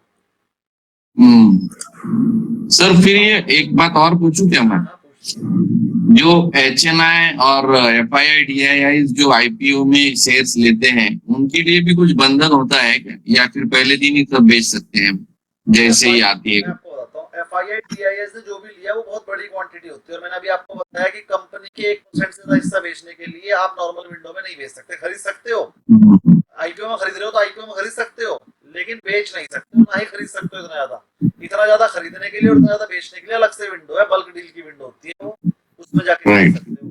तो अगर एफआईआई ने आईपीओ में ले भी लिया तो बेचेंगे नहीं, 1% से कम शेयर बेच सकते हैं, ज्यादा बेचने के लिए पहले सेबी से अप्रूवल लेनी पड़ेगी। और आईपीओ के केस में तो उनके ऊपर 6 महीने का लॉक इन होता है, एचएनआई इन्वेस्टर और उन सबके लिए लॉक इन होता है। 6 महीने का सबके ऊपर। मार्केट में बढ़ता क्वांटिटी खरीद रहा है उनके लिए। अच्छा, तो उसका इफेक्ट सर- मार्केट में पड़ता कि अगर जैसे उन्होंने शेयर होल्ड किया वो भेजने जा रहे थे सर एचएनआई में भी तो टाइप होता है ना। एक एक करके क्वेश्चन बोलेंगे। सबसे बल्क पहले क्वांटिटी जिन्होंने होल्ड किया वो नहीं बेच रहे, अब बाद में बेचेंगे तो उसका इफेक्ट पड़ता है फिर मार्केट पे वो शेयर में होगा। देखिए, मैंने आपको एक बात बताई है, जिसने खरीद लिया उसकी मर्जी है, उसका पैसा है, उसका शेयर, और जब मर्जी बेचे नहीं बेचे, ठीक है ना, तो उसकी मर्जी है वो कब बेचे। लेकिन अगर टोटल वॉल्यूम का 5% या फिर टोटल शेयर कैपिटल का 1% बेच रहा होगा तो इस वाली विंडो में नहीं बेच पाएगा, अलग से बेचना पड़ेगा, वरना थोड़े थोड़े करके बेचता है। अगली क्वेरी प्रसाद जी आप लीजिए। हाँ नहीं सर, मेरा हो गया सर, थैंक यू। जिसकी क्वेरी वो हैंड रेज करे। सचिन जी आपकी क्वेरी। सर एनएसटी बोल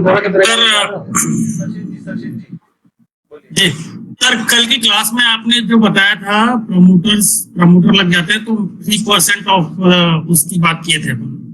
तो अभी जो हम डिस्कशन कर रहे हैं कि जो आपने बोला कि एक बार एफआई या डीआई जो लेती है तो मिनिमम 6 मंथ की जो लॉकिंग पीरियड रहती है उसकी बात आपने अभी की सर।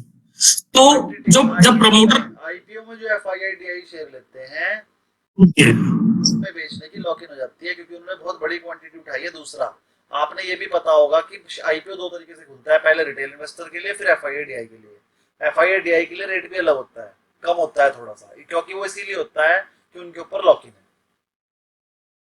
तो सर ये जो ब्लॉक डील है या बल्क डील है इसके ऊपर भी कुछ लॉकिंग पीरियड रहता है क्या? नहीं, ये जो 6 महीने का लॉक इन है ये भी इस चीज के लिए है कि आप रिटेल में नहीं बेच पाओगे। एफआईआई डीआईआई अपने शेयर्स को ब्लॉक डील में और बल्क डील में तो बेच सकते हैं, उसके लिए कोई लॉक इन नहीं है। और कोई क्वेरी बोलिए मैम, कुछ क्वेरी बोल रहे थे आप। सर एचएनआई में भी तो कैटेगरी होती है ना। एचएनआई तो, कोई कैटेगरी नहीं, मैं बता देता हूँ। एक हाई वैल्यू एचएनआई होता है, एक नॉर्मल एचएनआई होता है। अगर आपको भी 10 लाख के शेयर लेना तो आप भी एचएनआई बन जाओगे। तो उसमें भी लॉकिंग होगा 6 महीने का। एचएनआई पे कोई लॉक इन नहीं है, सिर्फ 10 लाख के शेयर लेने से आप एचएनआई कहलाते हो। 10 लाख के शेयर ले लो, अगले दिन बेच दो, एचएनआई हो। सर आईपीओ के केस में भी हाँ, मैं लेता हूँ 10 लाख के शेयर में अप्लाई कर देता हूँ, अगर मिल जाएंगे तो बेच भी दूंगा, मिलते ही नहीं।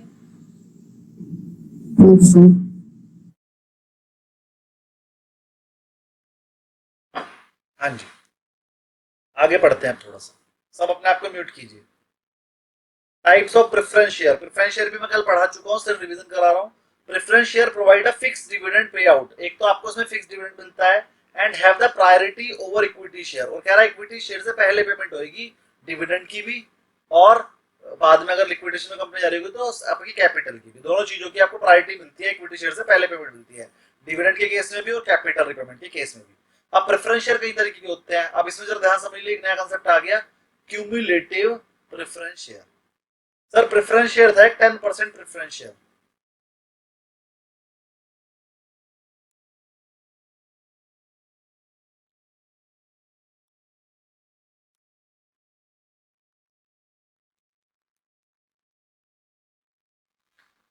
कंपनी को प्रॉफिट हुआ 2010 में 90,000 रुपए का, 2011 में 1 लाख रुपए का, 2012 में 1,10,000 रुपए का, 2013 में 50,000 का, 2014 में 2 लाख का, 2015 में 3 लाख रुपए का। बस आपने ये बताना है प्रेफरेंस शेयर को कितना पैसा मिलेगा, और ये 10% क्यूमुलेटिव प्रेफरेंस शेयर है। चलिए जरा सब सोच समझ के बताना, 2010 में कितना मिलेगा?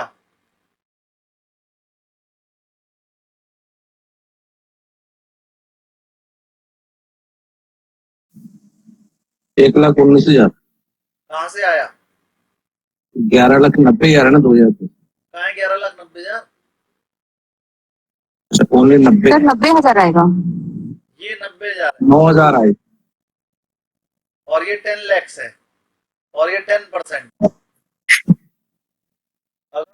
10,000 से 90,000 मिलेगा अगर कैलकुलेशन वीक हो तो कैलकुलेटर यूज करो, गलत आंसर मत दो। पेपर में भी यही करके आओगे क्या? सर 90,000 सर 1 लाख का 10% ना 1 लाख थोड़ी है, 10 लाख है। अरे 10 लाख का 1%, 10 लाख का मतलब 1 लाख आएगा। तो 1 लाख है उसका तो है ही, वो 90,000 तो उनको प्रॉफिट हुआ है, तो वो 1 लाख कहाँ से देंगे? तो 90,000 दे देंगे ना। नहीं सर, प्रेफरेंशियल में तो लास्ट में मिलता है ना, पहले तो किसे मिलता है? पहले होल्डर तो डिवेंचर होल्डर को है कहाँ? पहले डिवेंचर होल्डर को मिलता है, प्रेफरेंस शेयर को, फिर इक्विटी को। डिवेंचर होल्डर है ही नहीं पेपर क्वेश्चन में। रेफरेंस शेयर को मिल गया सारा का सारा। हाँ, तो किसको ये बात समझ में नहीं आएगी सर ये 90,000 कैसे मिला? और बाकी 10,000 उसको मिलेगा ना सर, इक्विटी वाले को। 10,000 सर हर साल उसको लाख रुपए देना है, तो उसमें एक मिनट पढ़ने दो मुझे। प्रेफरेंस शेयर को 1 लाख रुपया देना, तो 10 लाख के प्रेफरेंस शेयर थे, 10% डिविडेंड देना, तो 10 लाख का 10% 1 लाख हो गया। लेकिन कंपनी को प्रॉफिट ही 90,000 में, तो हमने प्रेफरेंस शेयर को हाथ जोड़ दिया, भैया 90,000 यही ले लो। हम 10,000 हमारे पास एक्स्ट्रा नहीं है, प्रॉफिट 10,000 कम है। समझ में आ गया सबको 90,000 क्यों मिला? वैसे तो प्रेफरेंस शेयर को 1 लाख देना था, लेकिन जब कंपनी का प्रॉफिट ही नहीं है तो भैया 90 ही ले लो, बस 90 ही ले लो, ये दे रहे हो, ये भी नहीं दूंगा। तो 90,000 का जो प्रॉफिट हुआ हमने प्रेफरेंस शेयर को दे दिया। लेकिन अब ये वाले प्रेफरेंस शेयर नॉर्मल नहीं थे। इन्होंने कहा था अगर किसी एक साल मेरे को प्रॉफिट कंप्लीट नहीं मिल पा रहा होगा तो मैं उसे अगले साल ले लूंगा, इसलिए मैं हूँ क्यूमुलेटिव मतलब इस साल का डिविडेंड अगले साल लूंगा। तो जो 10,000 रुपए कम रह गए है ना, अगर अगले साल प्रॉफिट हुआ तो ले लूंगा। तो अब बताओ 2011 में कितना मिलेगा?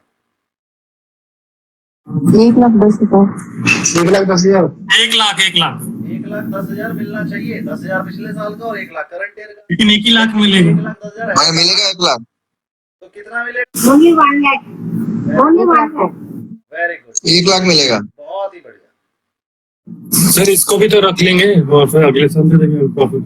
हाँ, अगले साल 10,000 जुड़ते हो जाएगा। तो 10,000 पीछे पेंडिंग हो गया ना नेक्स्ट ईयर के लिए। अब बताओ 2012 में कितना मिलेगा? पूरा 1,10।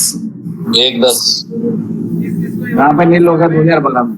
किस को ये वाली बात समझ में नहीं आई कि 2012 में 1,10 क्यों मिला?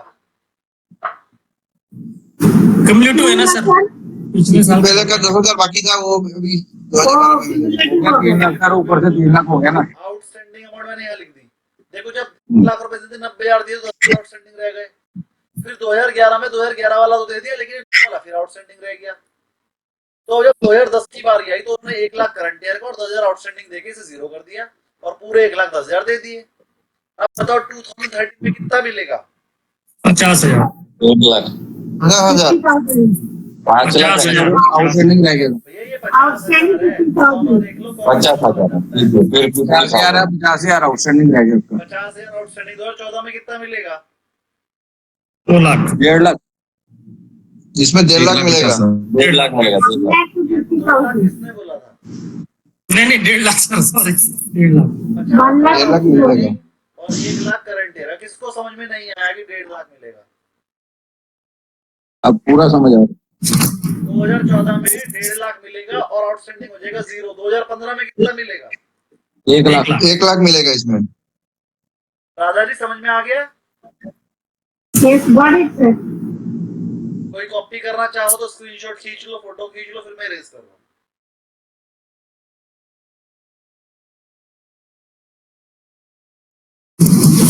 सर इसमें कोई डेफिनेशन होती है कितने साल तक एक्यूमुलेट करते रहेंगे?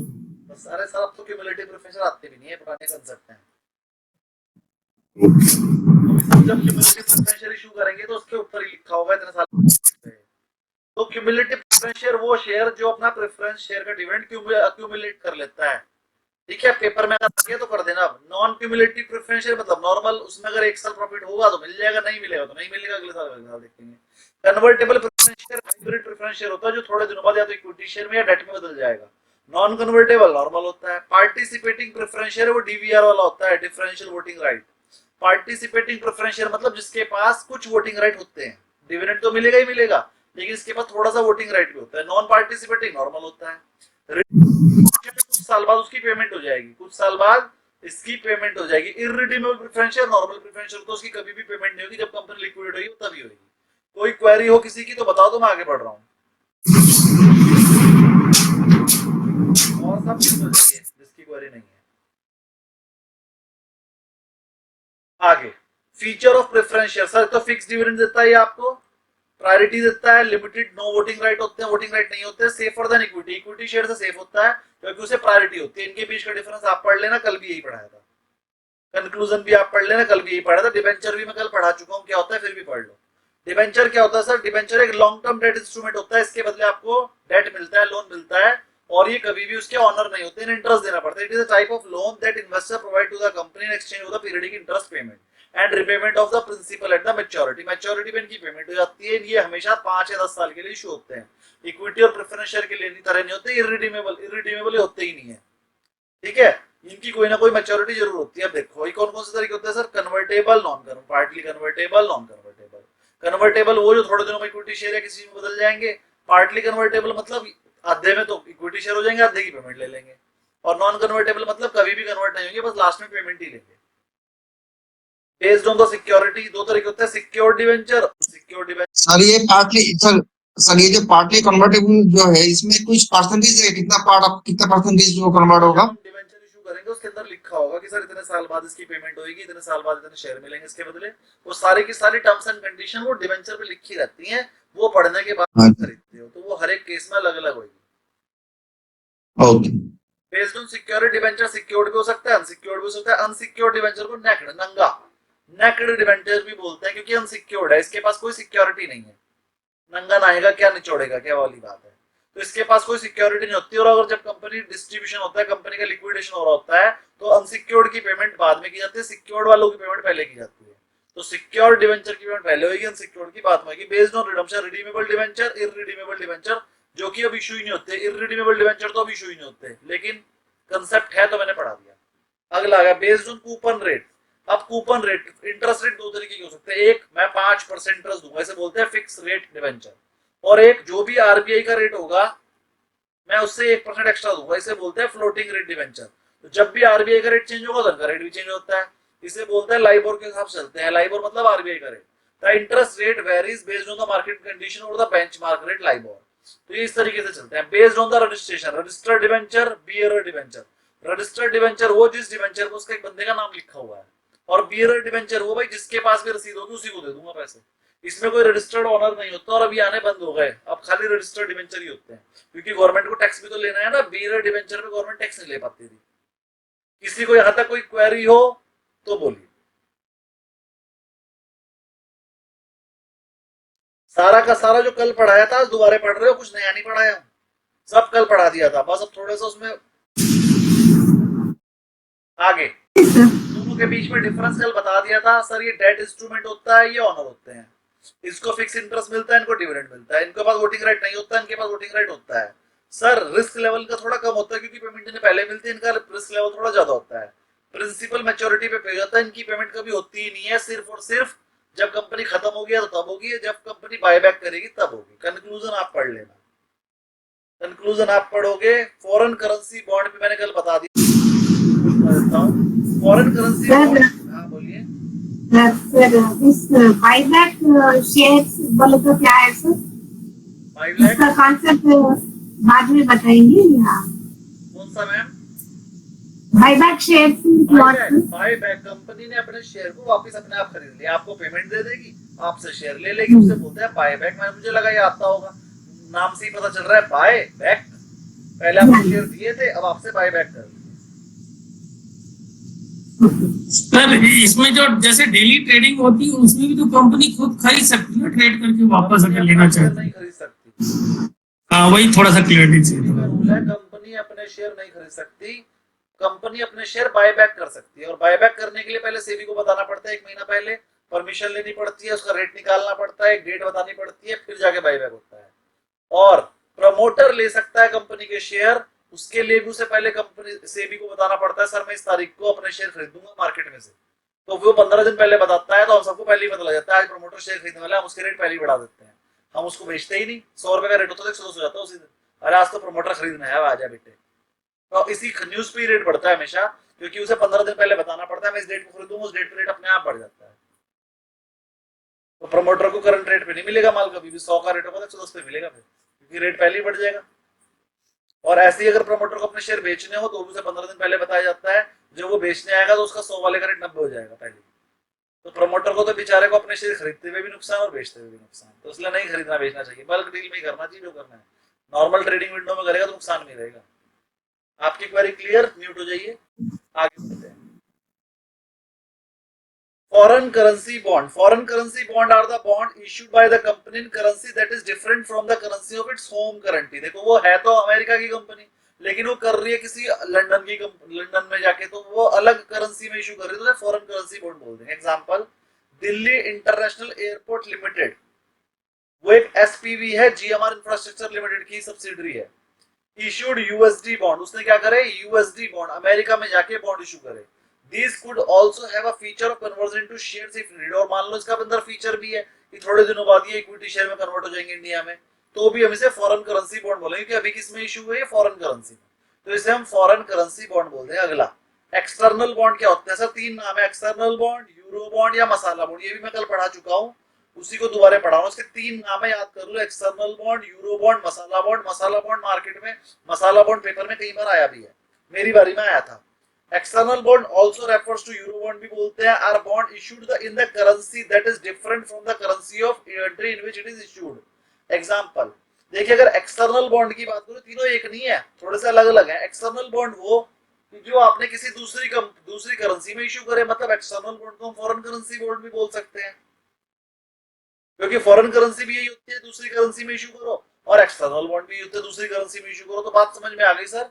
If a company issue US dollar denominated 25 lakhs bond in Kuwait, company तो अमेरिका की है, कर कुवैत में रही है, तो इसे हम फॉरेन करेंसी बॉन्ड भी बोल देंगे और एक्सटर्नल बॉन्ड भी बोल देंगे। It would be referred to euro bond, और यूरो बॉन्ड भी बोल देंगे। As the currency of bond is different from the currency of country in which it is issued. बस किसी एक कंट्री का बॉन्ड दूसरी कंट्री में इशू करोगे तो उसे हम एक्सटर्नल बॉन्ड, यूरो बॉन्ड या फॉरेन करेंसी बॉन्ड बोल देंगे। अब मसाला बॉन्ड का कंसेप्ट थोड़ा सा अलग है, वो समझ लो।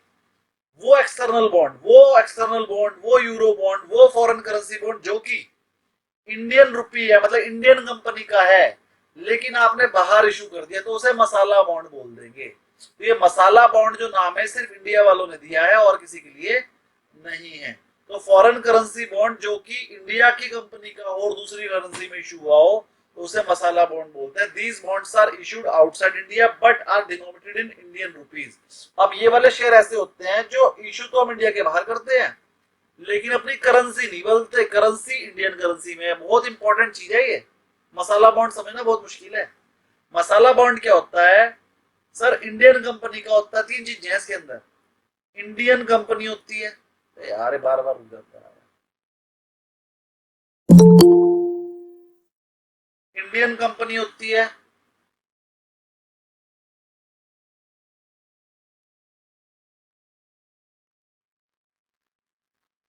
पहला चीज तो इंडियन कंपनी होनी चाहिए।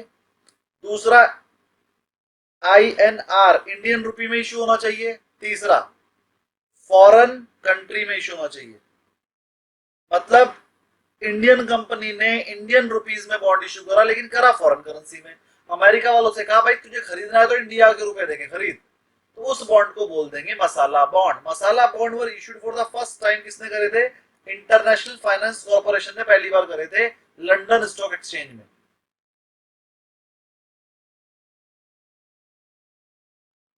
यहां तक किसी की कोई क्वेरी हो तो बोलिए। ये मसाला बॉन्ड है जो इंडियन कंपनी ने इशू की है फॉरेन में, तो वो मतलब INR के थ्रू खरीदेगा। हाँ जी सर इसका एक फायदा और होता है सर। आज का फायदा बताओ।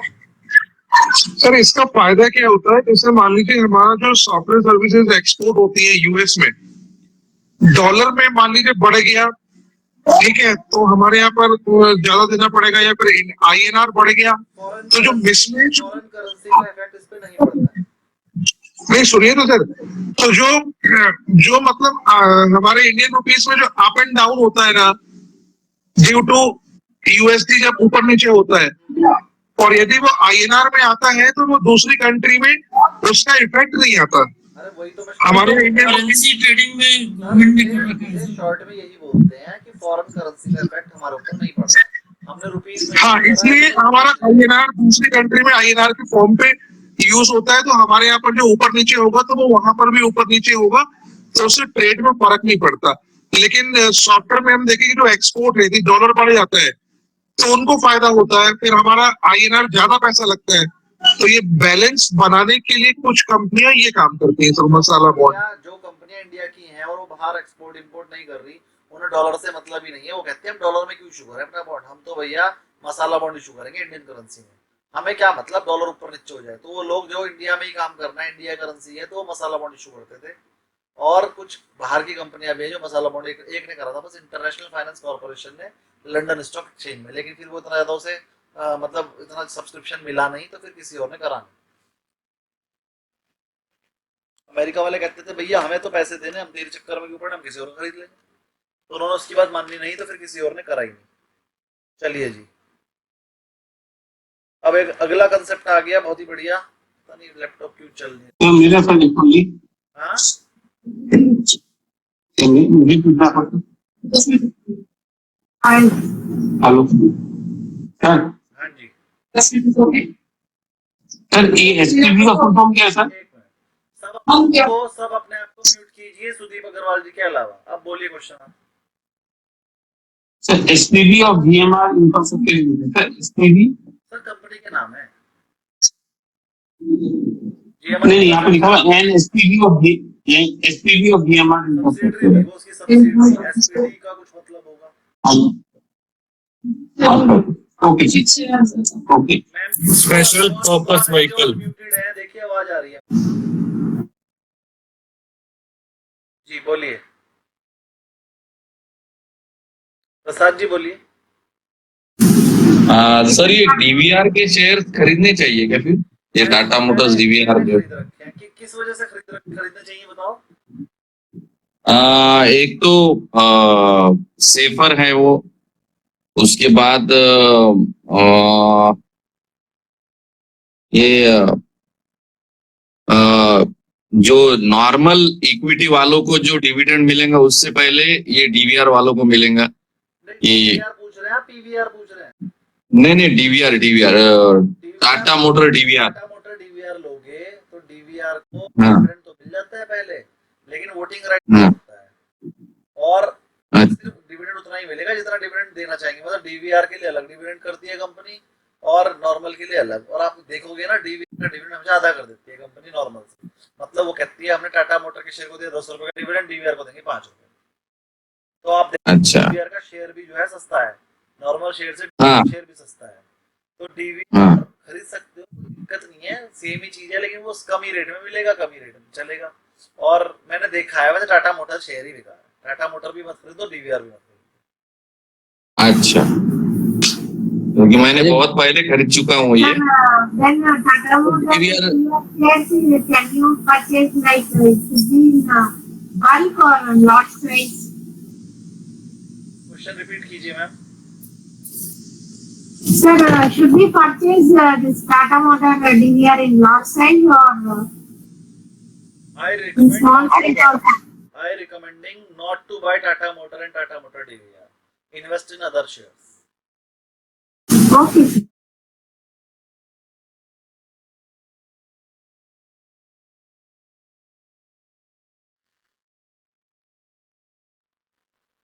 वारंट्स। अब ये वारंट्स क्या होते हैं, बहुत इंपॉर्टेंट है। वारंट्स आर द ऑप्शंस, देखिए अब warrants are the option that entitles an investor to buy equity share of the issuer company. जब आप किसी को राइट शेयर इशू करते हो ना, तो कंपनी आपको वारंट बनाकर दे देती है, भैया आपके पास मेरी कंपनी का पहले से शेयर है, लो वारंट। अब आप चाहो तो खुद खरीद लो, चाहो तो ये वारंट किसी को भेज दो। जो मैंने आपको बताया था कि आप अपना राइट भी बेच सकते हो, तो वो वारंट बना कर देगी। डिविडेंड का राइट भी आप बेच सकते हो किसी को, आप इक्विटी राइट शेयर का भी राइट आप किसी को बेच सकते हो, बोनस शेयर का राइट भी आप किसी को बेच सकते हो। इसी को बोलते हैं वारंट। तो कंपनी आपको एक स्लिप बना कर देती है, उसी को बोलते हैं वारंट। तो Warrant are the option that entitle the investor to buy equity share of issuer company after a specified time period at a predetermined price. Only a few companies in Indian security have issued warrant till now. बहुत कम कंपनियों ने warrant issue करे थे. ज्यादातर तो आपको एक date बताती है भैया 5 दिन बाद आपको इक्विटी शेयर मिलेगा, पैसे दो और वारंट शेयर ही ले लो डायरेक्ट. तो वारंट तब मिलता था जब कोई लंबी टाइम की होती थी, भैया 2 साल बाद दूंगी मैं, तो 2 साल के टाइम के लिए आपको वारंट दे देती है, तब तक वारंट में ट्रेड शुरू हो जाता था. अब सब कंपनियां 5 या 10 दिन की खिड़की रख के कर देती हैं काम, तो इसलिए भी वारंट खत्म हो गया. स्टॉक मार्केट इंडाइसिस आपको पता है, निफ्टी सेंसेक्स को स्टॉक मार्केट इंडाइसिस बोलते हैं. अलग अलग कंपनी के अलग अलग इंडेक्स हैं, याद कर लेना. कोई कोई कंपनी पूछ भी लेती है कि वो बताओ जापान का इंडेक्स कौन सा है. अब आपको पता होना चाहिए जापान का निक्की है, तो याद कर लेना निक्की जापान का है. तो ये कंपैरिजन देता है, इसे आप पढ़ लेना, बहुत इजी है. ईटीएफ क्या होते हैं वो बता रहा हूँ यार, लेसन खत्म होगा, गुस्सा रहा है. चलिए आज के लिए इतना ही रखते हैं, ईटीएफ नहीं बता रहे. पेज नंबर 33 तक पढ़ के आना है, और जिसकी जो क्वेरी है वो बता दीजिए. सर मेरी है सर क्वेश्चन आंसर की जो आपने भेजा था. क्वेश्चन नंबर बोलिए. तो एक मिनट बता. तो ये है एबिट कवरेज क्वेश्चन नंबर 25. ये पहले वाली कम्युनिटी नहीं, EBIT coverage question number 25. First वाले पेज पे मैम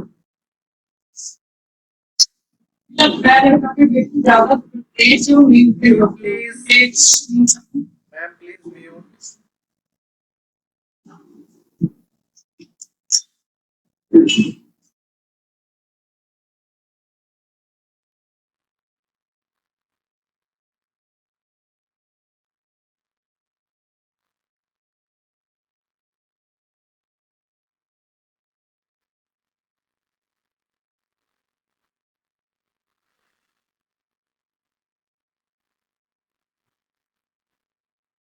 कैसे मिलेगा ये क्वेश्चन? ये है क्या अकॉलेबल बॉन्ड? ये भी नहीं है. ईबीआईटी कवरेज ही क्वेश्चन का नाम है. वो है पहले वाला जो आपने भेजा ना, वो 6 पन्ने का जो ये है सर, वो जो अलग से क्वेश्चन भेजा आपने मॉक टेस्ट वो सॉल्व करने के लिए. समझ गया हूँ, मैं ढूंढ रहा हूँ बस. अलग से आपने तीन वो भेजा ना. समझ गया हूँ, मैंने बुक में ऐड कर दिया ना अपनी, मुझे बुक में ढूंढने पड़ेंगे. सर मैं आपको व्हाट्सएप करूँ क्या ग्रुप में? हाँ ये ज्यादा अच्छा है कि व्हाट्सएप कर दो, तो मैं वहीं से देख के आपको बता दूंगा. मैं ग्रुप में व्हाट्सएप कर. कर दो.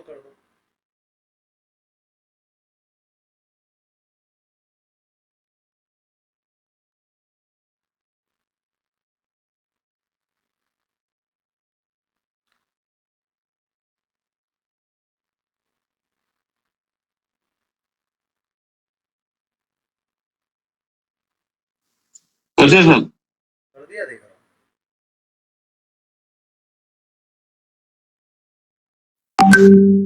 1 पे क्या 2 पे? 2 पे आप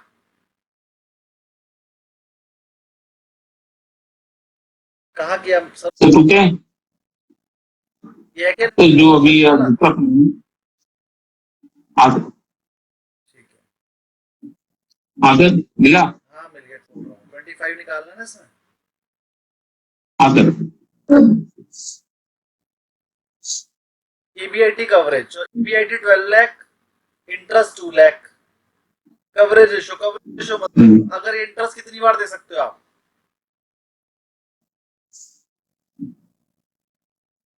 कितना प्रॉफिट है आपका, इंटरेस्ट कितनी बार दे सकते हो, इसका फॉर्मूला होता है EBIT डिवाइडेड 6 आ जाएगा आंसर. सर वो तो समझ में आया, इसलिए आ जाएगा, लेकिन सर वो कवरेज रेशियो वो समझ नहीं आया. कितनी बार कवर कर रहे हो आप इसके इंटरेस्ट को, ये कंपनी कैसी है, कितनी बार इंटरेस्ट दे सकती है. तो आपने बताया इस कंपनी का प्रॉफिट इतना है कि तुम्हारा इंटरेस्ट 6 बार दे देगी. कवरेज रेशियो जितना ज्यादा बढ़िया होता है कंपनी. अच्छा, तो उसी पेज में है क्वेश्चन नंबर 12. क्वेश्चन नंबर तो समझ में आ गया सर? और कोई 12 ईबीआईटी मार्जिन. क्वेश्चन नंबर बोलिए. 12 थर्ड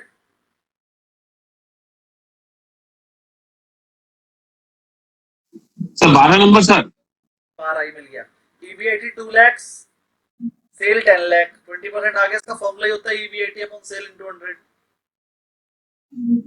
EBIT सेल का कितने परसेंट है? EBIT मार्जिन, EBIT मार्जिन हमेशा सेल पे ही होता है। नेट प्रॉफिट मार्जिन भी बोलते हैं। 2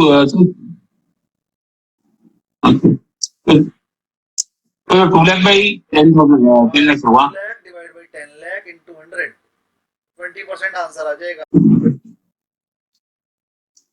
आंसर तो सर हम निकाल ले रहे हैं, लेकिन वो लॉजिक समझना होगा अभी आ गया। हाँ सर चलिए ठीक है सर। Next query.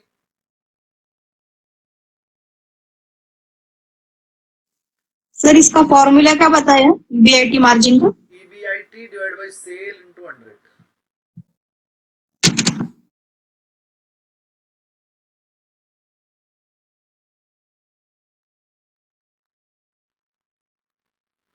कोई क्वेरी नहीं और?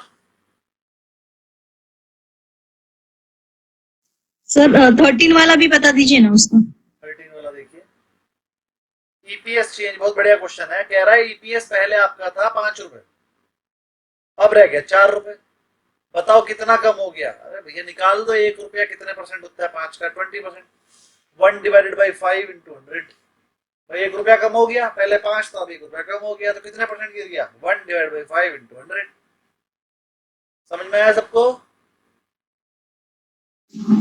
ये सर सर ये पहले वाला पीडीएफ कर दिया सर, ओपन करूंगा। बताओ एक मिनट, ये वाला दोबारा देख लो। 5, अरे चल जा भाई।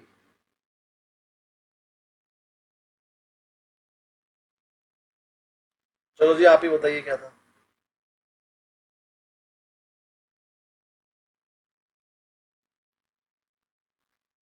जी बोलिए।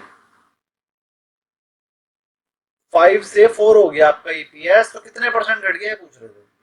तो 5 रुपए में से 1 रुपया घट गया। अब 1 को ऊपर रख देंगे, डिवाइड बाई 5 इंटू 100, पता लग जाए कितने परसेंट घट गया। 20% घट गया, तो माइनस 20% आंसर आ गया। नेक्स्ट बोलिए।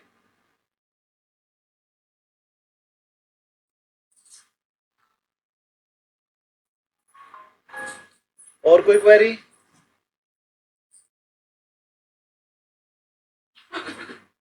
सचिन जी आप 6 दिन से कहाँ थे?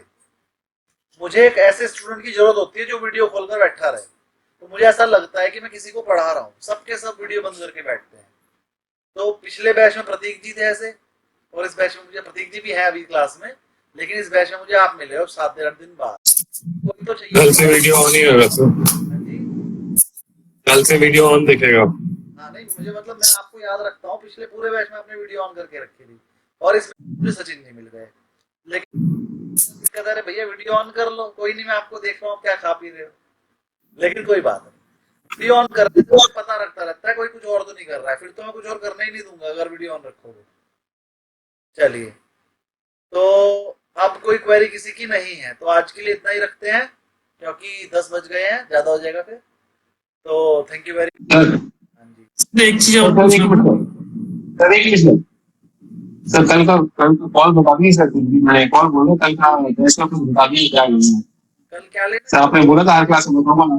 हाँ सर आज तो पार्टी गिरने वाला था, आज बढ़ कैसे गया सर? आज सर पतंजलि नीचे गया है।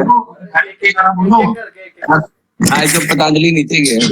एक अरे भैया एक ही करो बोल। सर आज मार्केट गिरने वाला था, एक मिनट, मैं समझ गया आपका क्वेश्चन। आज मार्केट गिरने वाला था, बढ़ कैसे गया? मैं बता देता हूँ।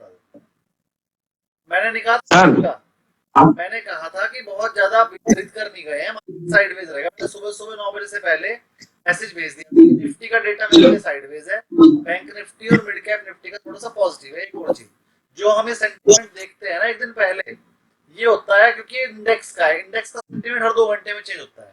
तो इंडेक्स का सेंटिमेंट चेंज होता है, उसके लिए एक और चीज होती है पीसीआर रेशो। तो वो मैं सुबह को हर आधे घंटे में चेक करता हूँ पीसीआर रेशो, और मेरे को पता लग जाता है कि अब अगले 2 घंटे के लिए 1 घंटे के लिए सेंटिमेंट क्या है।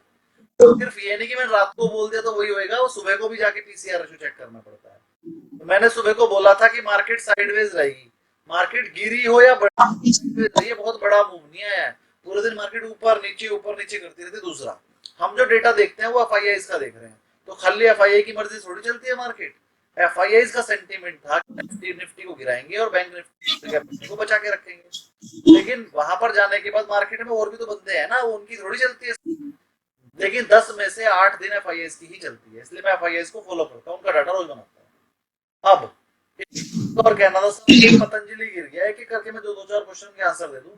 सर पतंजलि गिर गया, एक मिनट बस, पतंजलि गिर गया, मैंने खरीदवाया था और मैंने ये भी बोला था खरीदने से पहले अपने फाइनेंशियल एडवाइजर की एडवाइस ले लें, और मैंने ये भी बोला था या तो ये 25,000 चले जाएंगे या डबल हो जाएंगे, और मैं ये भी बोली थी कि परसों को रिजल्ट है, अभी रिजल्ट आया नहीं है, अभी तो भैया गाय अपने घर में है, अभी कहीं गई नहीं है, कल को रिजल्ट आएगा, मेरे हिसाब से रिजल्ट बढ़िया आएगा, और पतंजलि वो शेयर है अगर रिजल्ट बढ़िया आ गया तो 10% भाग जाएगा, और रिजल्ट बेकार आ गया तो 10% गिर जाएगा, इसलिए मैंने उसके शेयर नहीं खरीदवाए, मैंने उसके फ्यूचर नहीं खरीदवाए, मैंने कॉल खरीदवाई, कॉल 25,000 रुपए की है, 25,000 खत्म हो जाएंगे कोई बात नहीं, लेकिन अगर वो रिजल्ट बढ़िया आ गए तो 25 के 1 लाख हो जाएंगे, ठीक है, वो कॉल है, या तो वो 4 गुना हो जाएगी या 0 हो जाएगी, और मैंने बोला था 2 गुना हो जाएगी, या तो 25 के 50 हो जाएंगे या 25 खत्म हो जाएंगे, और खत्म होने में भी दिन बाकी है, एकदम से खत्म नहीं होंगे, अभी कल को रिजल्ट सर जीरो कब होगी सर, वो कितना प्राइस आएगा तो जीरो होगी? 30 तारीख को अगर हमारी स्ट्राइक प्राइस से रेट कम रहा आज से 15 दिन बाद एक्सपायरी वाले दिन